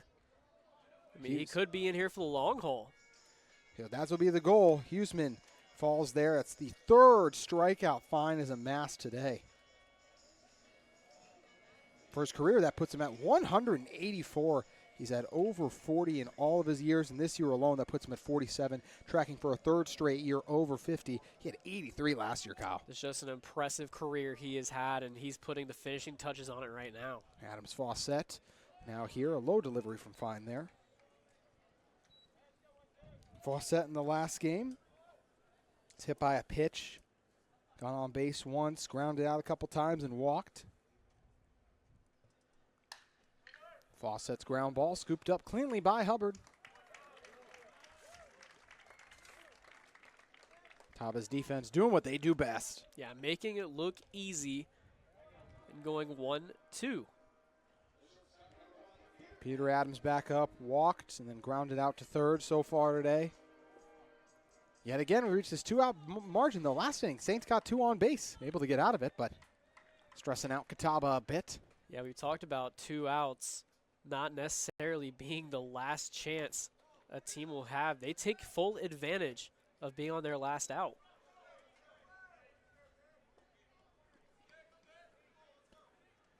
For Catawba as well, 4th-ranked team in the country. This is a team that's looking to do big things by the time they get to Cary. That's the type of tournament that it helps you to have depth in your bullpen and pitching depth, and this team has that in spades. There are still several guys they could turn to that have given them strong play on the year. Yeah, we've talked about how much these midweek contests matter. Catawba has not faced slouch teams in those games, and they've been forced to figure out what their pitching situation looks like. Low delivery by Fine there, 2-1 the count. Already mentioned Peter Adams getting a walk on him early. Fine's not walked a batter since. Ground ball goes foul.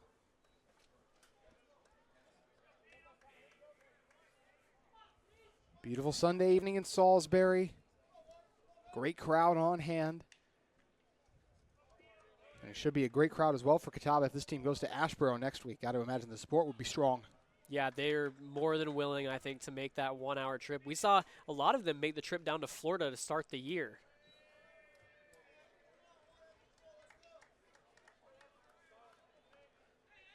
No, just a picturesque evening in Salisbury. You wouldn't know that 24 hours, it was getting pelted with lightning and rain, and that's why we're playing today. Great point.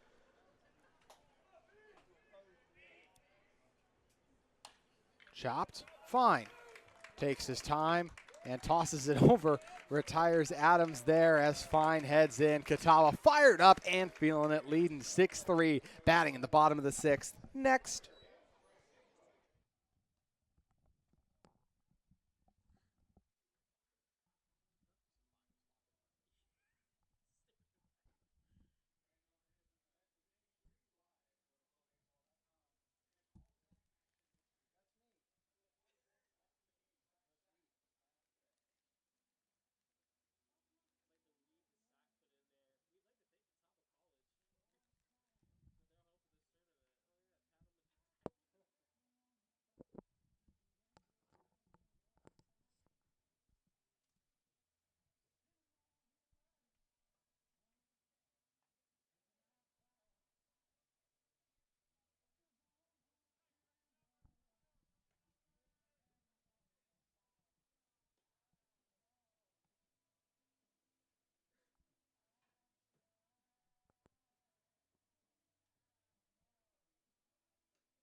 Sam Hunter set to get us underway in the bottom of the sixth, and it's another strong offensive outing, a combined 16 hits today, but 10 of them belonging to Catawba. Definitely a different feel from the first few games of our tournament. Pitchers duels, as we've seen, the best pitching already has taken the mound. Ball 2 there. Elliott still trying to go here.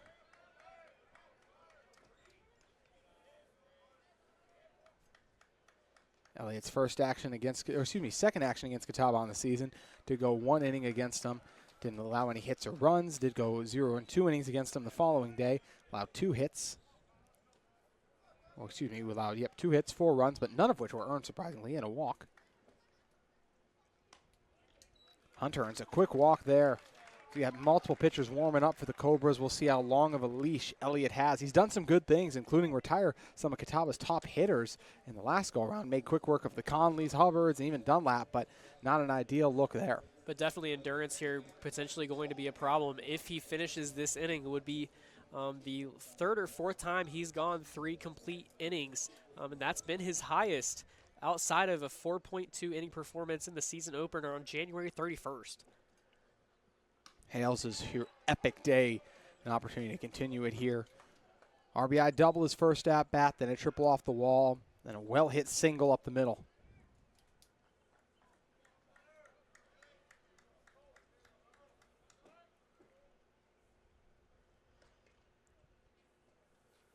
Low delivery, and that's easily going to allow Hunter to head to second. That's a wild pitch, and it's not like he needs much of a disadvantage by the offense to get to second. No, one of the easiest free bases he's had all year, and he's had quite a few bases this year, as we've talked about him setting the single-season stolen base record.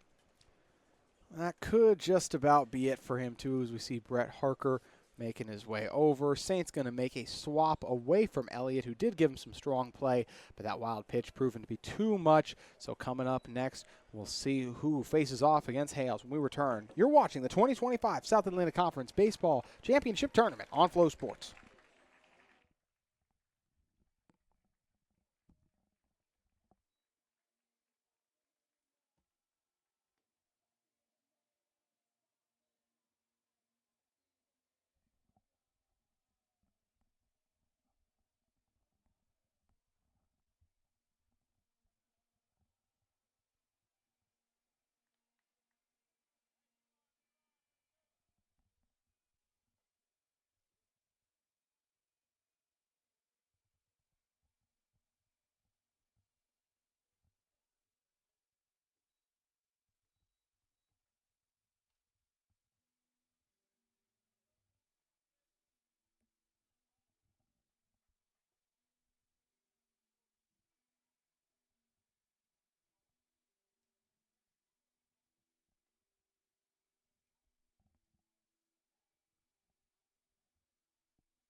Limestone Saints have now switched to their 4th pitcher of the game, Colby Humphreys. That comes on here. Humphreys going to try and slow down Catawba's offense. The right-hander, 5'11", 185-pound junior. Got a tough task ahead of him as he's set to face off against Hales, who's on a hot streak. Kyle, what can you tell us about Humphreys? Yes, Humphreys' 14th appearance on the year, a 6.48 ERA. He's pocketed 2 wins and 1 save in just 16 2/3 innings, so averaging just over 1 inning per outing. So Hales here, no outs. You already got Hunter at second after he got a walk his first time on base this afternoon. Hales, another one, well hit. This one will go over to third, and they'll decide to retire Hunter there. Great play made by Adams. He was all over it. Yeah, great fielder's choice there, and just great execution, too. And also great tag over at third base. Huseman just making sure he gets that tag on. There's some incredible shortstops in this conference, Kyle. Yeah, and a lot of guys that play with a lot of energy, and he's absolutely one of them. Adams, Chrisman, Poole, just a few of the ones that we have seen really step up today. Mims made a couple of nice grabs, too, for the Wolves. Bryson back to work here. This is a tough spot for Humphreys to have to come in here, as you got Hales, Bryson, and Chrisman as hot as just about anyone. I know Bryson flew out last time, but still, this play's still buzzing from his home run earlier. Yeah, and Saints not taking any chances on the pitching side. They're keeping their bullpen operational and probably will do so for the rest of the game. Yeah, Humphreys hasn't gone more than an inning since the USC-Aiken game back on February 18th, when 2 2 innings, allowed 4 hits, 3 runs, which were earned. He had 2 strikeouts back then in the game against Newberry. Also had a 5 strikeout game against Lander. Last appearance we saw him as Bryson's ground ball. A diving effort could not be completed by Barnett to stop it. So Bryson joins Hales on base. Well hit ground ball there. As we mentioned, Humphreys, his last appearance, Emmanuel, 0-1 innings, allowed 4 hits, 2 runs, both of which were earned. His last strikeout came against Anderson. He's only seen action in 3 games and hasn't even gone a full 3 innings in just April alone. Not the fewest innings, though, out of Limestone pitcher so far this weekend. Marty Neal, who came in and pitched yesterday, only had 6 innings under his belt when he came in.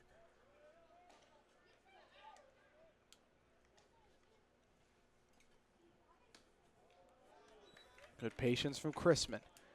Chrisman drove in, had a triple earlier. He's had back-to-back RBIs, one a sac fly, the other just a well-hit ball. 1 out. Hales at second, Bryson on first. Humphreys ready to deliver. This one chopped, a slow roller. Humphreys able to field it. The throw to first is there. So Chrisman finally taken care of as Catawba's DH. Sean Shelley comes up. Hales and Hunter both move over a bit. Or excuse me, Hales as well as Bryson both move over. Yeah, good PFP type of play. Humphreys able to put away Chrisman on it. So Sean Shelley back to work here.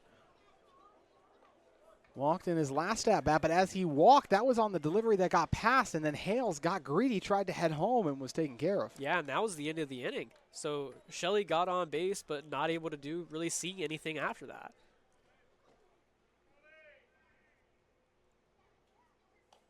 Low delivery, Greenberg able to trap it. Such a nice luxury to have a veteran catcher back there, and all defensive selection like Greenberg. You just trap and stop everything.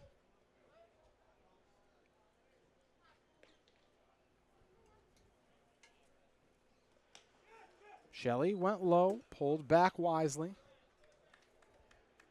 Shelley had a base hit in his second at bat, was hit by a pitch earlier.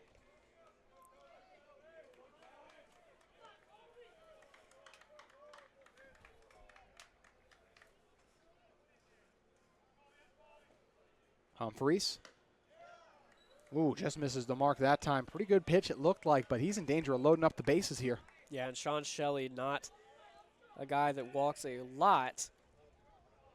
Just 16 walks coming into the day, but a .481 on base percentage, so he'll take it. Swing and miss by Shelley, first strike.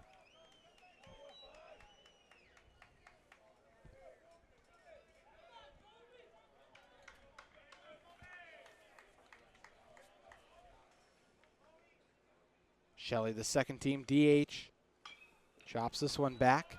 He's got 24 RBIs in 29 games played entering our tournament this weekend. Came in with 6 games in a row with a hit, 4 RBIs in his last 4 games alone. It came in from Barry. It certainly has earned a spot in this veteran Catawba lineup.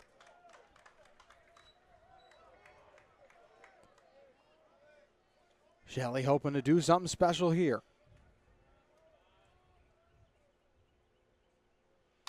Shelley, this one squeezes past Adams. It came at him like a rocket, and Bryson's going to head home. 2 RBIs for Shelley on a single. Yeah, that ball was cooking to the left side. Adams trying to make a play on it.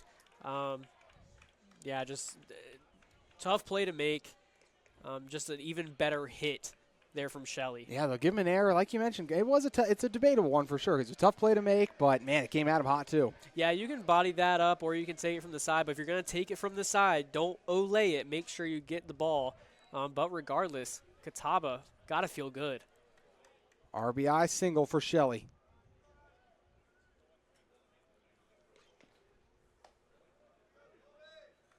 Low delivery there. Conley now up, and we as mentioned, Conley struggles, walked, and then 2 back-to-back strikeouts. See if he can turn around his fortunes against Humphreys. Catawba now leads it 8-3.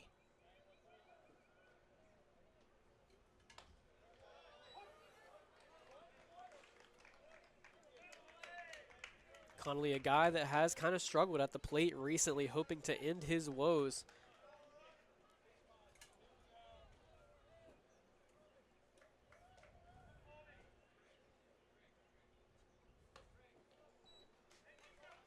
Another ball coming over, and you mentioned it, Kyle. They were wasting no time getting their bullpen warm either. The Saints have had guys warming up ever since Humphreys came to take over.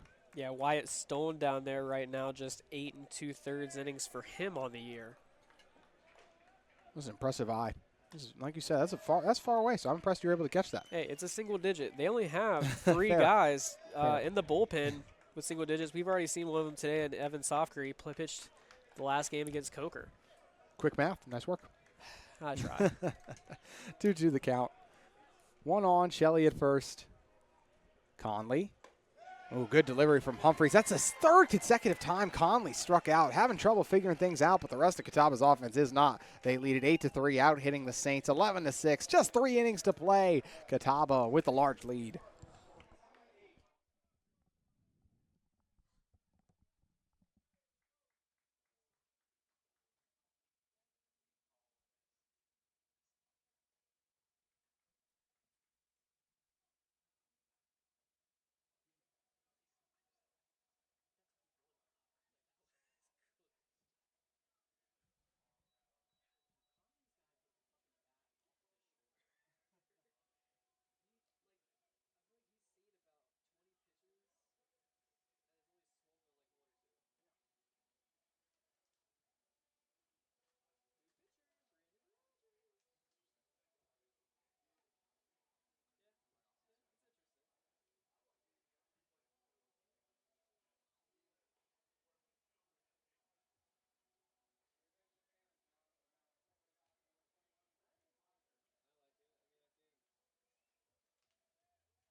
Austin Fine's day is finished as Catawba's turning to Brandon Rogers, reliable relief pitcher, part of this team's success last year too. Rogers comes on to face off against Parkey and the rest of the top of the order. Yeah, 25th appearance on the year for Rogers, 4.32 ERA, 6 wins. And he's just been, like you said, JT, a solid part of Catawba's bullpen.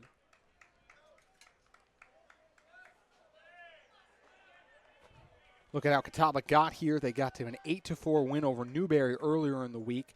That was one where he also saw Rogers in that one. He went 2-1 innings, allowed just 2 hits, an impressive 4 strikeouts, one of his best outings on the season. Probably part of the reason Coach Gant's willing to go to him here. Yeah, I mean, what a time to heat up. Park struck out and then drove one out to right field to drive in a run earlier. Mentioned he stole second as well to be brought in shortly after by Hodier'n, who's on deck in the top of the order, awaiting Rogers. Yeah, Park made a lot of noise with his legs today and the past few days in the tournament. Mentioned Catawba's lack of offense early on against the Wolves. That was able to change for them in the bottom of the fourth when Catawba was able to bring in a run. As we saw Catawba, it was Chrisman who doubled down the left field line to bring in Hales in that one. And then things really got going in the bottom of the fourth and fifth as this one. Conley's got it, sees it, captures it. Parks retired.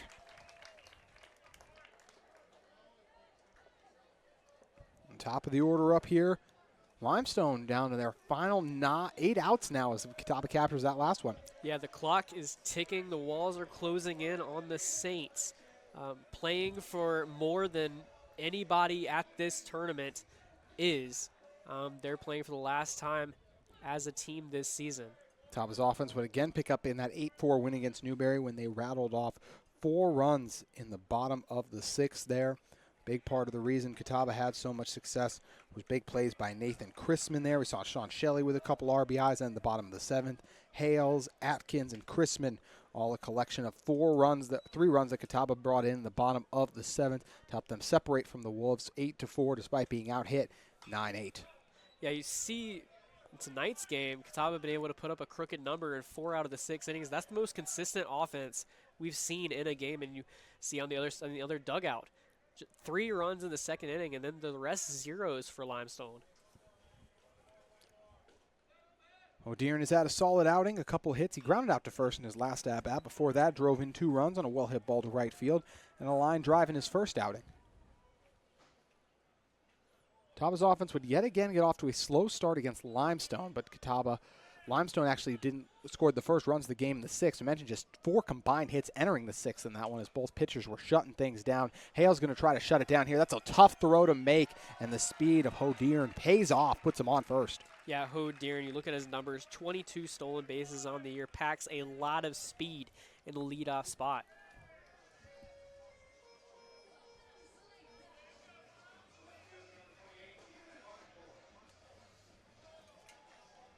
Now Ethan Boncourt batting, struck out in his last at-bat, grounded out to short and fine earlier in the game.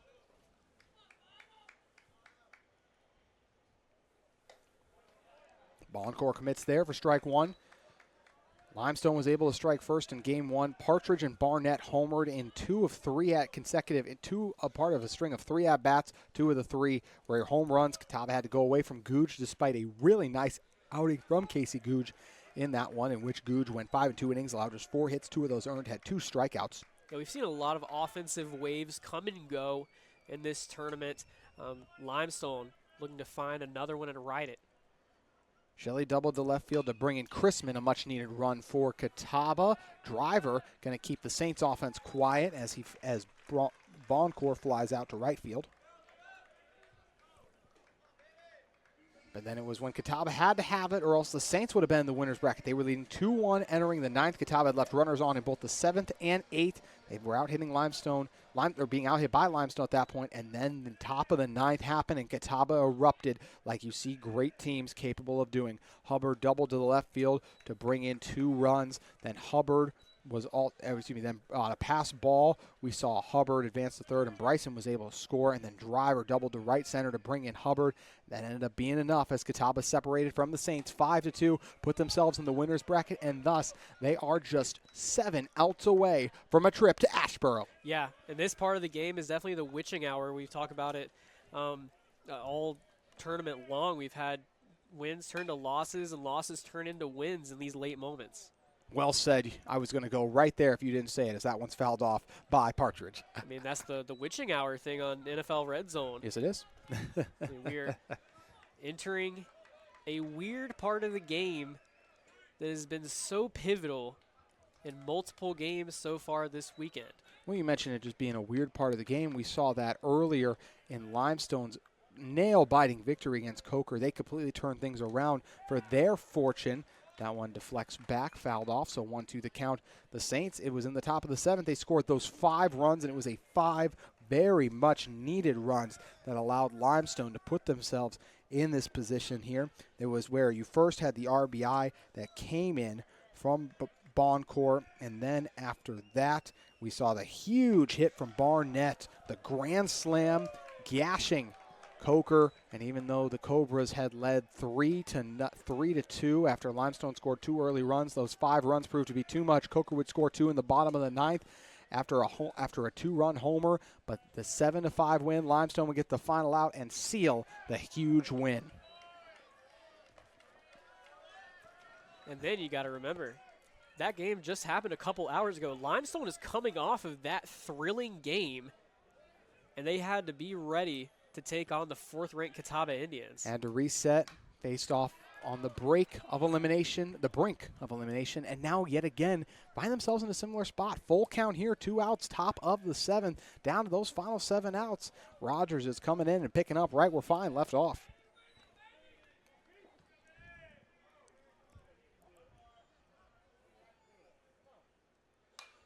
Popped up. Dunlap sees it, called off by Hubbard. Good communication and execution leads to Catawba for the 5th consecutive inning, holding the Saints scoreless. Catawba looking to level up their lead even more to 8-3. Their lead 8-3 when we come back in the bottom of the 7th.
Ty Hubbard back up to bat here for Catawba. The Catawba Indians leading 8-3 in the bottom of the 7th.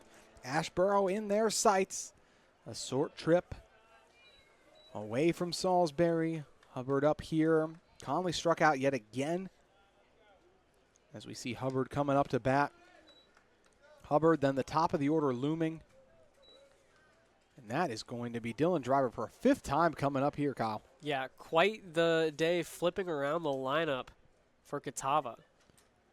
And a team that only scored 2 runs until entering, or excuse me, 1 run entering the 9th, the last time they saw Limestone. Humphreys back out on the mound here. Yeah, both games, Catawba striking late, instead opted to put up 3 runs in the 1st inning, 2 in the 3rd, and they just added to their lead ever since.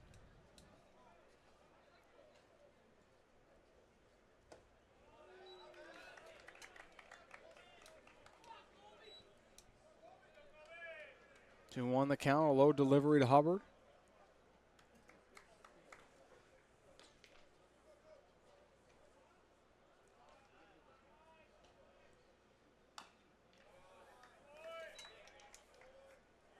Fouled back by Hubbard.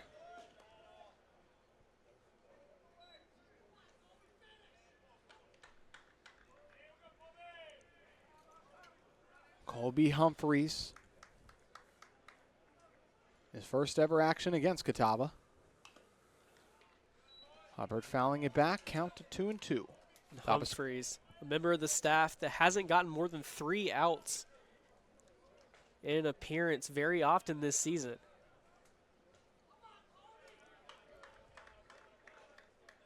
Hubbard grounded out to first and struck out earlier, but an RBI double sandwiched between those at-bats.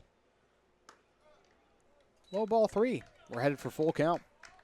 Yeah, lengthy at bat here for Chrisman, approaching 6-7 pitches.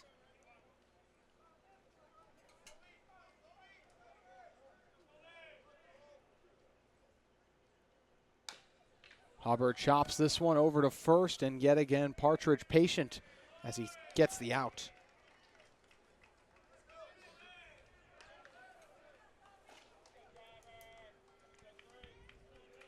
Dylan Driver coming up for Catawba here. And a strong outing for Driver. Doubled in his last at-bat. Squeezed a ground ball through. Was retired 2 at-bats in between. Hayden Simerson warming up for Catawba. Catawba could very well turn to him to look to close out today's action, just as he did a great job doing so against Newberry on Friday evening. Yeah, in that game he also followed the great performance by Brandon Rogers when he went 2.1 innings, got the save, and Simerson just a dominating 3 outs to close it out. Nation's leader in saves could be coming up soon for Catawba. Low delivery from Humphreys there. So 1-1 the count facing Driver. If you're just joining us, how did Catawba get the scoring started? Well, Cole Hales doubled to right center to bring in Dunlap, then Bryson Homer to bring in Hales and himself. So Catawba led 3-0 after 1. Park singled to left center to bring in bring in Fawcett, and then Hodiern singled to right center field to bring in both Parkey and Adams. So it was a 3-3 game. We were all tied up. Catawba scoring their runs in the bottom of the first, the Saints in the top of the third. But what's happened from there? Well, simply put, Catawba's defense has been exceptional. They have not allowed any runs in the last 5 innings, while Catawba has added 5 runs over that span. The first was when Chrisman sent the sac fly out to center field when Hales was brought in. Then Hubbard doubled down to left field to bring in Shelley. As we're bringing in Bryson, then Chrisman singled up the middle to bring in Dunlap. Then Shelley reached on a fielding error that allowed Hales to score unearned. Popped up, out towards us. See what kind of an effort we get from the fans. Oh, and that one ends up hitting a fan. Tried to catch it, but couldn't quite make the grab. It's hard to do bare hand. Hard to do bare hand as a kid gets the ball. I do not think I could catch one bare hand, Kyle. No. There is a strategy to it, but I don't want to figure out that strategy when I could break my hand. Yeah, I would agree. 2-2 the count here for Driver. Driver's ground ball scooped up cleanly. Nice exceptional fielding on display. That time it was Huseman who takes care of Catawba's leadoff man. Yeah, Colby Humphreys really getting some help from his defense this inning. Did allow 1 run last inning. It was unearned due to a hit to the shortstop that was deemed an error. The only one we've had in this game so far. James Dunlap now up here. Grounded out to third, a walk. Then flew out to first, grounded out to third as well earlier. Dunlap and Conley have been the two who've struggled the most. Both have made it on base for Catawba, though, each with a walk.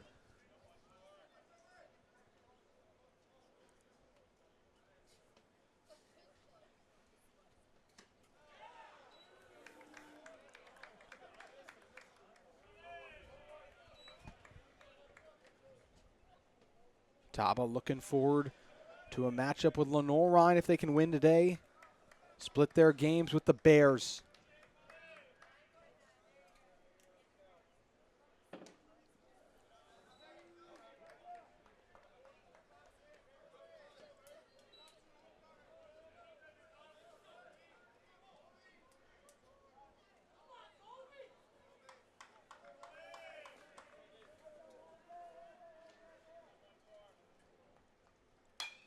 Dunlap just boomed that one into right field, and it was totally lost.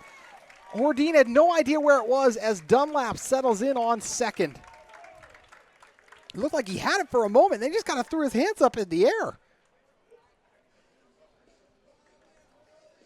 So Dunlap joins the double party. Yeah, now he's only 180 feet from completing Catawba's 9th run of the game. That'd be a 6-run gap, and We haven't seen anybody put up more than 5 runs in an inning so far this tournament. Sam Hunter back up here. He doesn't have a hit today yet. Walked, struck out, grounded out to second, and flew out to right field so far. 2 outs, so he's got to be careful here. Not exactly sure what Hordine lost it in, if it was one of the lights here at Newman Park or what it was. But a surprising sequence. Looked like he found it. Yeah, we've had quite a few surprising sequences here this weekend, and just add that to the list.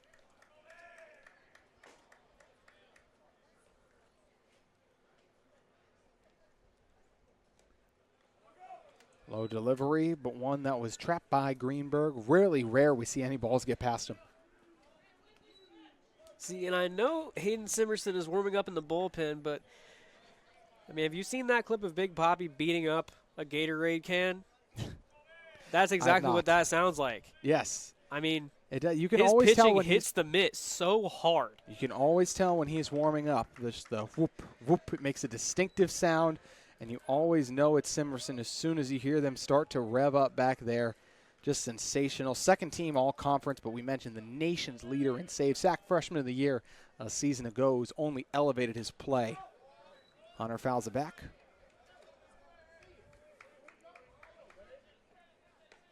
On the mound right now, Colby Humphreys, 1 pitch away from getting through his 2nd inning of work.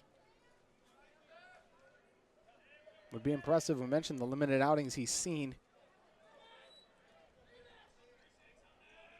Catawba scored 2 in the bottom of the 6th and the bottom of the 7th, looking to produce a little bit more. Low delivery there brings us to full count. The toughest part of Catawba's order is all due up next. The stretch of Hales, Bryson go along with Chrisman and Shelley. There will 3 of those 4 will for sure bat in the next inning if Hunter's unable to get on base here. Hunter strikes out, surprised as he heads back. Second time today he's been retired at home plate, striking out. But Catawba still leading 8-3. Just 2 innings left to play. Top of the 8th after the break on Flow Sports.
The pop coming from the Catawba dugout bullpen can only mean one thing. It's time for Simerson. The sizzling Hayden Simerson comes up with a nation best 15 saves, set to face off against the Cobras. Catawba going to Simerson, looking to close out this one. They lead 8-3 right now. Simerson will be facing off against will be facing off against Barnett, Huseman, and Fawcett. Yeah. Or Fawcett, Greenberg first. We bring in a 3.42 ERA in 24 appearances, 50 innings pitched, and 59 strikeouts. I mean, he has been efficient in the spots that he's been put in.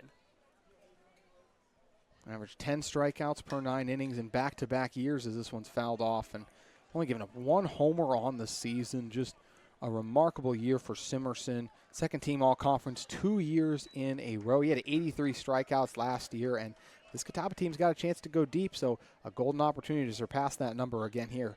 And already quickly ahead in the count against Greenberg, who's yet to strike out today.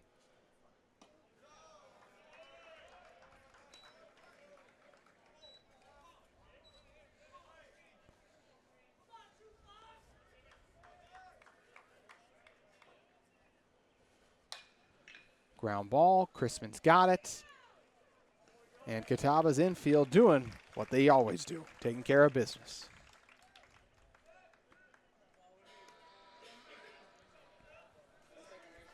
So here comes Sion Barnett. This will be the biggest test that Simerson will probably face through this stretch of the lineup here.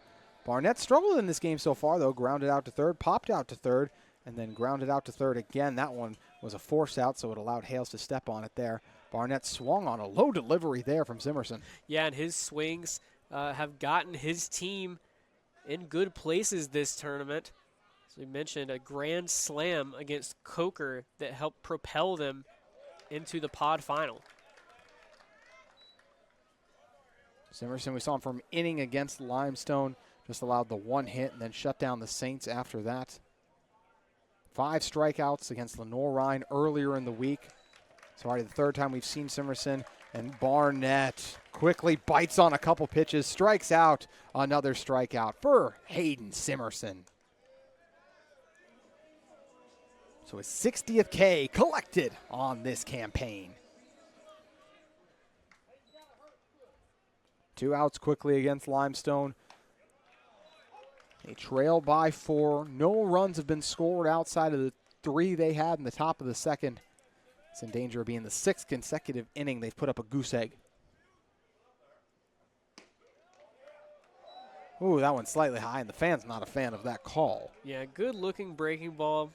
Just didn't cross in the zone there, but nonetheless, a great pitch. Huseman struck out his last at-bat, now forced to reckon with Simerson here. Swings, he gets nothing again. You can see the Saints just trying to settle in and catch up to that speed.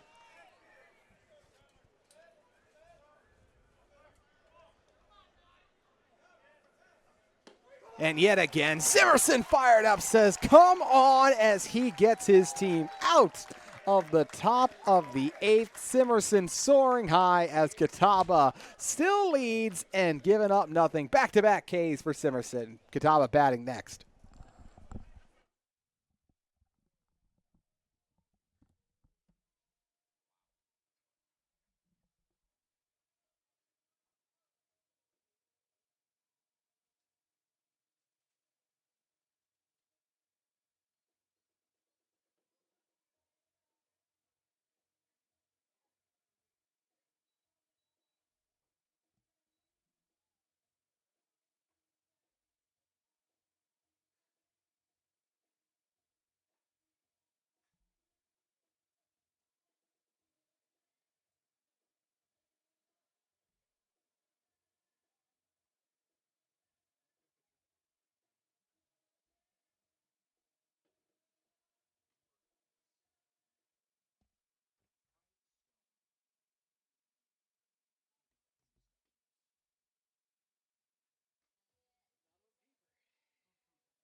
Cole Hales coming up to bat here. Saints trail by 4, and it's a tough stretch of batters.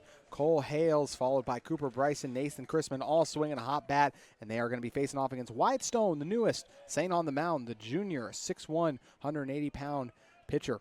And this will be outing number 10 for Stone on the year. An 11.42 ERA, so not the greatest there, but 8 2/3 innings pitched. He's allowed 14 hits, 11 earned runs. The righty gives some good heat there. Hales forced to foul it off. Last time we saw Stone was against Wingate. That was back on April 4th, an inning pitch. 4 hits, 4 runs, and four of them allowed with a walk.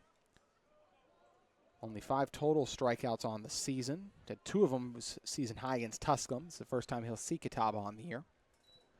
Saints season hanging in the balance. They are down their final 3 outs in the top of the 9th.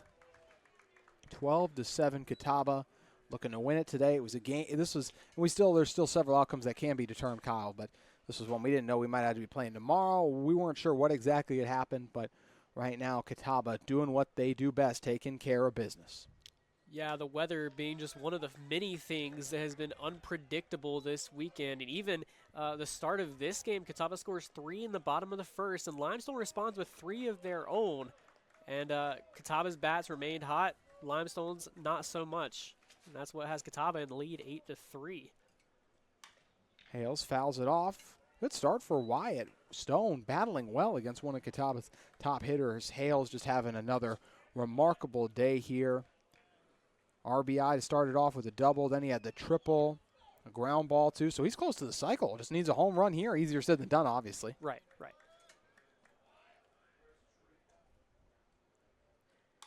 Hales reached on that ground ball. Huseman closes in on it quickly. Tough throw to make, and yet again, he's able to do it, as does Partridge, scooping it out of the dirt. Yeah, solid pick there from Partridge.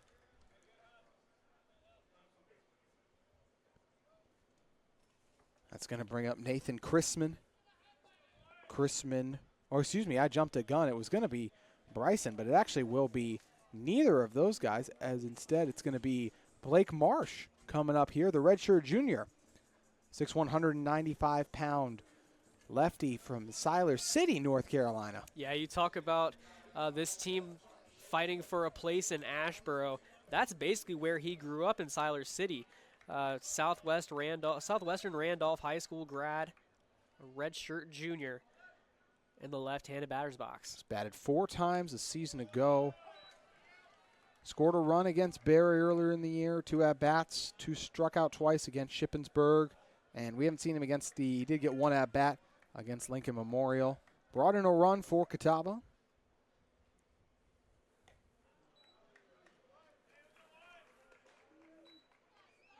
In his junior year, had 12 hits, has had 0 the last 2 combined. So Marsh, the redshirt junior, looking to do something here. 1-1 the count. Marsh swings and gets nothing there.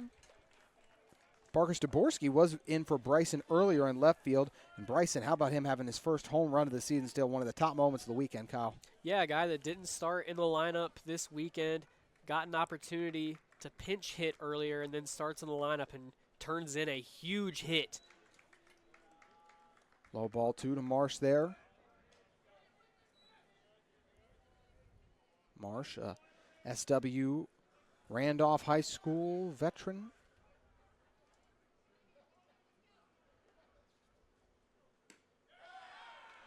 Marsh watches ball 3. Saints thought it was strike 3.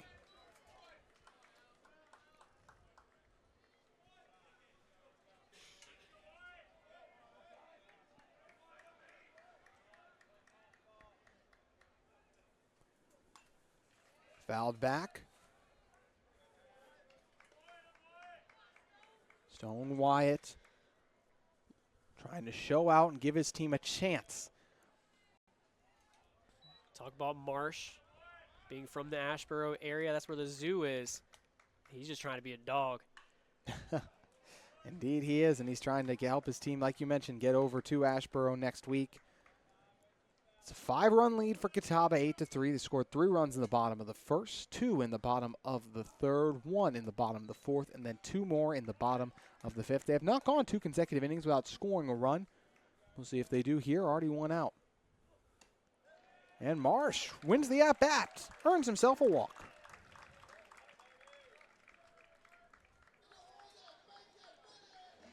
That'll bring up Nathan Chrisman. Catawba keeping Chrisman in the lineup, and hard to argue with be hard to press to take him out. I know he grounded out in his last at-bat, but before that, drove in 2 consecutive runs and then had a triple in his first at-bat. Local talent, prepped at South Rowan High School, not too far from where Cole Hales and Hayden Simerson spent their high school days at Carson High School. A lot of local flavor on this Catawba team, and Jim Gant, who just stepped down as the American Legion coach for Rowan. Of anybody, he would know how talented the guys are in Rowan County.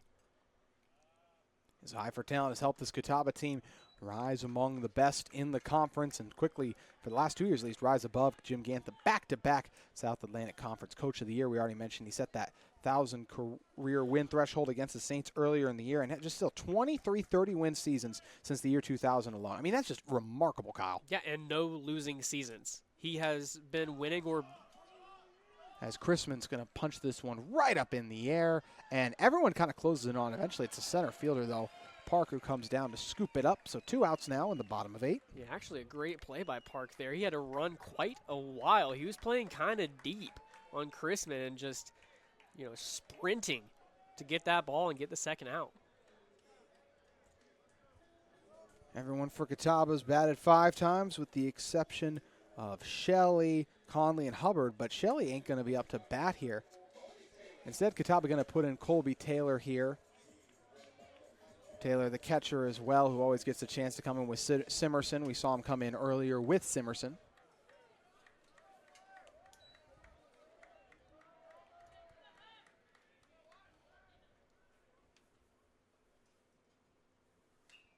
Taylor will foul this one back.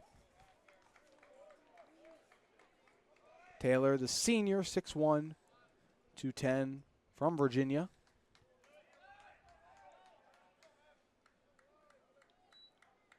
Or excuse me, I'm thinking of Cameron Burleson is the one who comes in as catcher for Catawba. So just an opportunity here they're giving to Taylor to make something happen at home plate. Yeah, just 7 at-bats on the year, looking to get his 3rd hit in his senior season.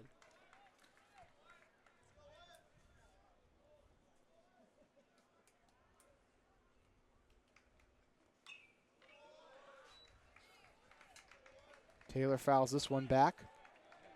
I tell you, for guys like Marsh and Taylor pinch hitting these situations, they are very eager to swing. I mean, when they're getting this opportunity, they're not going to let this pass up. Yep, only get 1 shot. Don't want to miss their opportunity to blow, right, Kyle? Absolutely. 1-2 the count. Taylor bites on it there, strikes out, tagged out quickly. So Wyatt Stone does his part. The question, can the Saints offense do something special and uncharacteristic? Only got 3 runs on the game. They'll need at least 5. Catawba closing in quickly on a trip to Asheboro when we return. The 2025 South Atlantic Conference Championships here closing down in Salisbury.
fans have gotten the wave going as this one's starting to wind down. Simerson still in for Catawba. Hunter Atkins is coming in left field, and I jumped the gun a little early as Burleson has just now made his way on here. As we see Catawba just 3 outs away from sending themselves off to Asheboro. We will see if Simerson can do it or if Catawba needs to bat yet again. I'm not doubting Hayden Simerson in a spot like this, Kyle. No, and now he's got his battery mate 2 years ago back at Carson. Pitcher and catcher in Simerson and Burleson.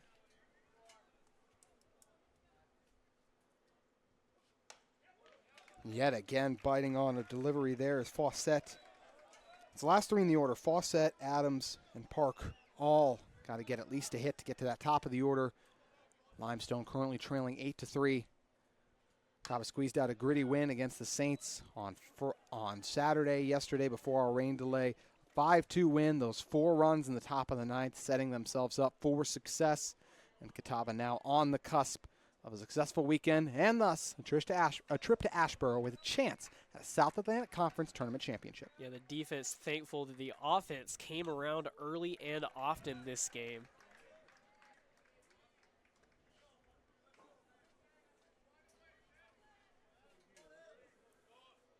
Simerson ahead in the count. Fawcett walked, flew out to left field, and grounded out. And that's strike 3. Simerson already 3 strikeouts. He struck out the last 3 batters he's faced at Simerson. Supercharged. Yeah, 62 strikeouts on the year for a reliever. Incredible numbers. Limestone was hoping to have a miracle season, make a run with this group. The last time this group of players will be together before the Saints as a athletic program and school close their doors down. They're down to their final 2 outs now if they hope to make something special happen, and Simerson is trying to do something special for Catawba right now too. And somebody at the tail end of their collegiate career at the plate, Peter Adams, a grad student, has anchored the Limestone defense so far at shortstop. Adams has done so many good things throughout the weekend. Has the air earlier in the game, but I mean, so how many other plays throughout the weekend have we seen him sell out and make? And he had he had some big plays against Newberry early, as that's another strikeout. Simerson is 1 away. That's 4 consecutive strikeouts that Simerson has secured as Winston Park, 9th man in the order, comes up.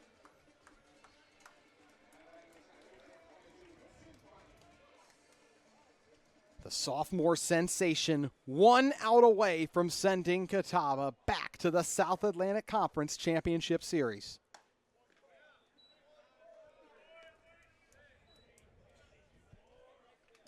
Good eye by Park there to start the count in his favor. Somewhere you don't want to be is behind against Hayden Simerson. Burleson tried to frame it, but that's the 2nd consecutive ball.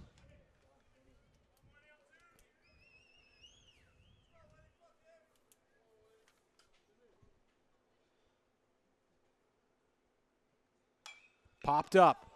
Chance at it. This could be it. Chrisman captures an opportunity for the Catawba Indians to compete for the South Atlantic Conference Tournament Championship. Only one team remains in our pod, and it's the top seed and regular season champ, Catawba Indians. And we've talked about Catawba, a team coming into this year with a chip on their shoulder. Yes, they went to the World Series,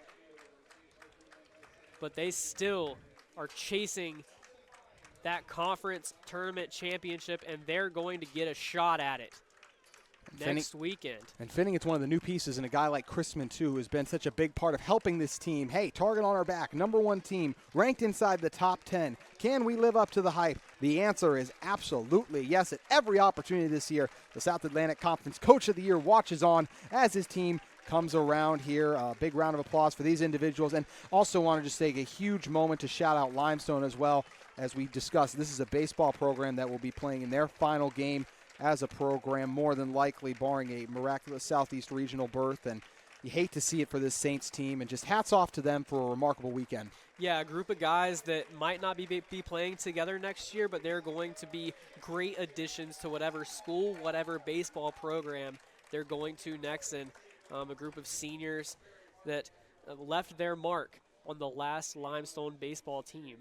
Shout out to Brett Harkin and the Limestone Saints on a strong campaign. 4th seed in our conference tournament, a couple gritty wins, and nearly beat Catawba in that second game. Couldn't quite hang with them today. Speaking of couldn't quite hang, Hayden Simerson. 4 strikeouts as soon as he stepped in.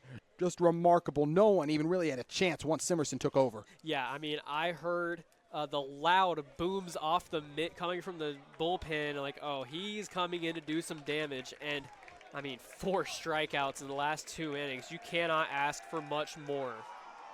Austin Fine trying and failing to put the name on Catawba's bracket, and does so there. The Catawba Indians. We'll see all of you in Asheboro, North Carolina next Friday and Saturday, taking on Lenoir-Rhyne. 1 versus 2. We'll talk about that one in a moment. But how about Catawba's offense tonight, too? Cole Hales, Nathan Chrisman, that applies all week. Cooper Bryson, first home run of the season, and took a little bounce off the wall of Graham Family Field. Big night for Catawba's offense, and Fine getting it done, as along with Rogers and Simerson, too. Yeah, just a tournament where you had a lot of good defensive performances, and we got to see the batting lineup show what they've got.